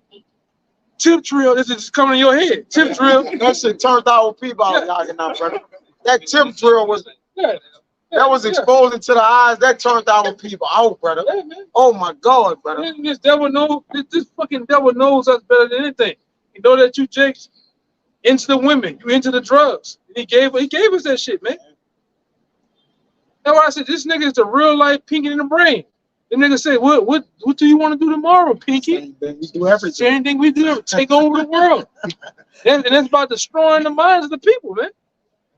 And Pinky represent the world. The Pinky being a dodo brain, he gotta tell him every day. I tell you every day, trying to take over the world. Pinky like, all right, let's go. He don't even know the plan. The plan is to take over your ass too, Pinky. Yeah. When he take the world over, he's gonna put you in captivity too, Pinky. Stewie is the real thoughts of these devils, man. Stewie wanted to kill his parents. Do all purpose. It's right here. And he was a sodomite. Yeah. To boot. You know? But that was the plans of the world elites. The elites set forth plans and programs to do what? Dumb the people down, man. Meanwhile, they over there fighting the war on drugs when they're bringing in all the drugs, man. Because like I say, Negroes, Latinos, Native Americans, they don't own mega ships and boats, all right, and things of that nature, trains and tunnels to bring in the drugs, man. You know? That's all took them. Yeah. But this is what you're dealing with, though. All right. Yeah, like I said, these devils don't give a damn so much. They dumb their own people down. They gone, man. All right. When you tell them about a world event or things that happen in the world, they don't believe you, man. Case in point, where we always go to 9/11. 9/11 was an inside job, man, by this own government. All right. Days before the towers came down, everybody took out their shares of what? The World Trade Center and profiting off it, man. Over 8 billion dollars just came up missing. The same floors that the so-called planes hit made $12.8 billion just come up missing. What happened with Larry Silverstein, the owner of the World Trade Center? He got rich off of what? A week before he took out an insurance policy on a building because what? The buildings had asbestos and all type of other problems. And then what? The day of, they all called the Jewish people. All the Jewish people. Everybody was Jewish called off. Called off, including him. He had a dentist appointment. A real life dentist. He had a real dentist appointment. All right. But meanwhile, they did what? They basically shifted the world into what? For one, what happened? You know what bills were passed? Increase the balance. He went into the Patriot Act. The Patriot Act does what? It deems You had United States citizens as what? Terrorists. Terrorists, man. Patriot Act 1, Patriot Act 2, Patriot Act 3. Then you have something else called what? The NDA Act, the National Defense Authorization Act, which deems America as a battlefield and you the enemy. So at any given time, all right, and you can go look this up. We don't want you to believe nothing we gotta say. If you storing up rainwater, you got more than 3 boxes of bullets, you're a terrorist. It's according to this government, man. Eco-terrorists. Yeah, too much canned goods in your house. You can't even grow food. You can't even grow food.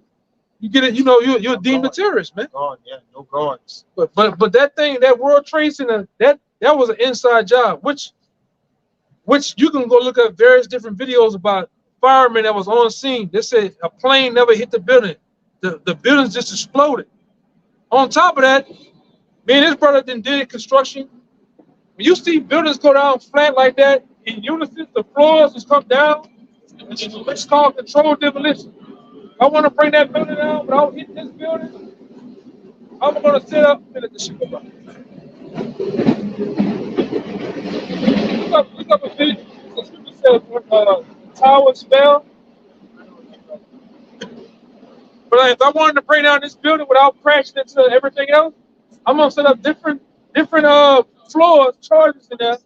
It's gonna bring it down flat. So it's called controlled demolition. 2 at a time. But we ask certain people all the time. Okay, if the 2 World Trade Center came down, why 5 blocks down the street, World Trade Center building 7 came down too? Why did that building catch on fire and came down? Yeah. And then you got certain scientists or certain top engineers. There's over 120 engineers. They got their own website. They tell you that it was an inside job. Jet fuel does not burn steel beams. That building was made out of steel beams and loads of concrete. And guess what? A plane is made out of what? Aluminum. That plane supposed to hit that building and go crash into the ground, not slice through it like butter. You know, but this is the elite bankers and this is the so-called white man we're talking about. Whatever was real, they can make it seem fake. What's fake, they make it seem real. Through the power of what? The TV, through the talking heads on the media. You got it? Bring it out. Like I say, this is the one this is an oldie but goodie. We used to use this. You know, I seen apostles use this back in the day with the World Trade Center. But everything lines up though. Go ahead. This is Isaiah 30, verse 25. They don't want to hear that though. They don't want to hear that, man. You hungry? Yes, come on. Guys, fuck out of here, man. I'm gonna push them buttons. I'm gonna make it say something. I'm gonna make it run off, man. Go ahead. Is that real enough for you? This is Isaiah 30, verse 25. And there shall be upon every high mountain and upon every high hill, rivers. Every high mountain, every high government, every low government. Go ahead. Rivers and streams of waters in the day of the great slaughter, when the towers fall. When the towers fell, man. And then guess what? New York City and where them towers set on what? Many waters. What is the name of that river? The Hudson River. The different rivers around them, man. And them towers fell. It was a slaughter. And them damn devils, including with the Rothschilds, they said they were 3 buildings over, and the thing laughing. Niggas jumping out head first, jumping out of the towers, dying. It was 3 buildings over, eating cheese and wine, laughing, man. And they knew it was gonna happen weeks in advance, months in advance, years in advance. This is a video out there where what they said what they would do when the building would close, they would bring their men in, and they would set the charges to the different buildings and shit, man. For a whole year. You even got a video out there of one of these dudes, 2 dudes in a room, and you can see the actual military charges. It was like I forgot the name of the actual charges that you actually hit the button and the detonators. It was all stacked up in a room in the building. But meanwhile, you people just going to work. You know, like I said, George Bush and these people, they was all in on this shit, man. All right, and they're gonna do something else. We always tell you they're gonna do something else. It's gonna make 9/11 look like a day in the park, man. with the boot, or maybe on the Riverwalk with the boot.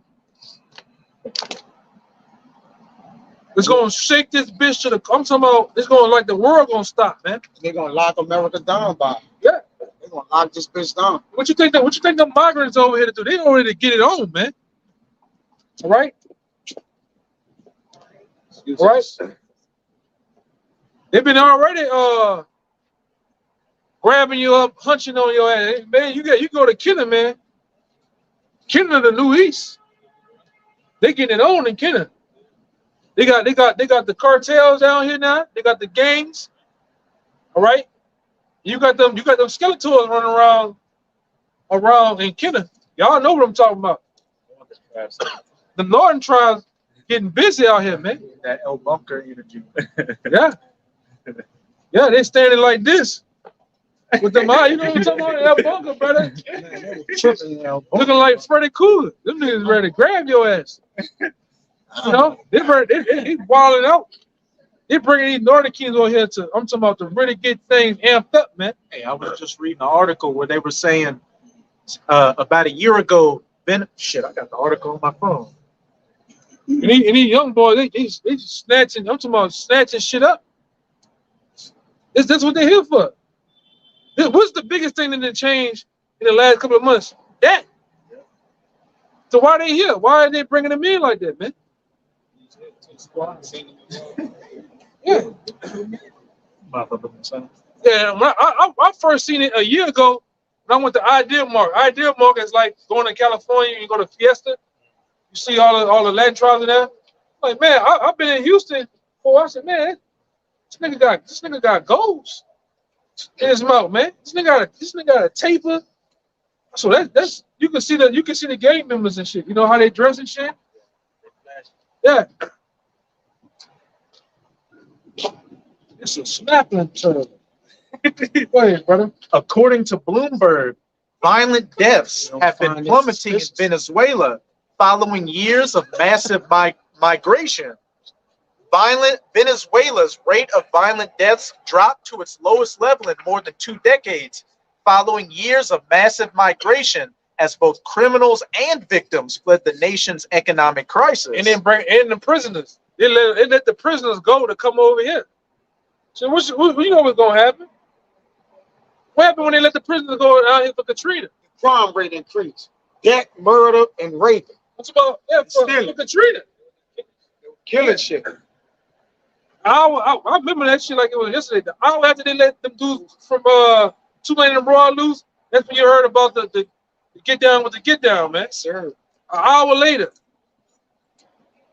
Go ahead. It was escaping too. Yeah. But they didn't have enough transportation. You know, they was walking them out. They were jumping in the water and the bridge and shit. They didn't even have enough handcuffs. The jail don't have enough handcuffs for all the prisoners. All right, they need to take the handcuffs back. Like, they don't have enough handcuffs. They don't have enough warrants. They don't have enough for anything. Right. You got it. Nations like Venezuela are emptying their prisons of dangerous criminals to send them to America. They are happy to let America's open border be the solution to their problem.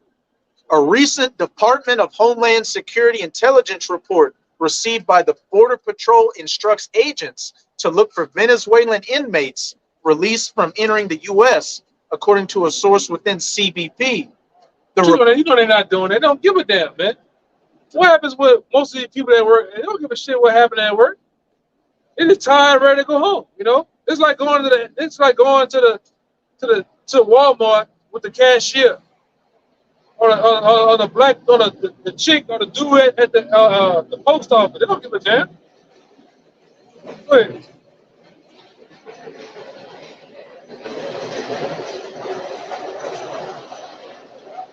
The report, reviewed by Breitbart, Texas, indicates the Venezuelan government, under the leadership of Nicolas Maduro, Moros is purposely freeing inmates, including some convicted of murder, rape, and extortion. The intelligence report warns agents the freed prisoners have been seen within migrant caravans traveling from Chapachula, Mexico, toward the U.S.-Mexico border as recently as July. So they're here, man. and they all around you. All right. Like I said, we, the Lord forbids you. We in for a ride around the time of November, man.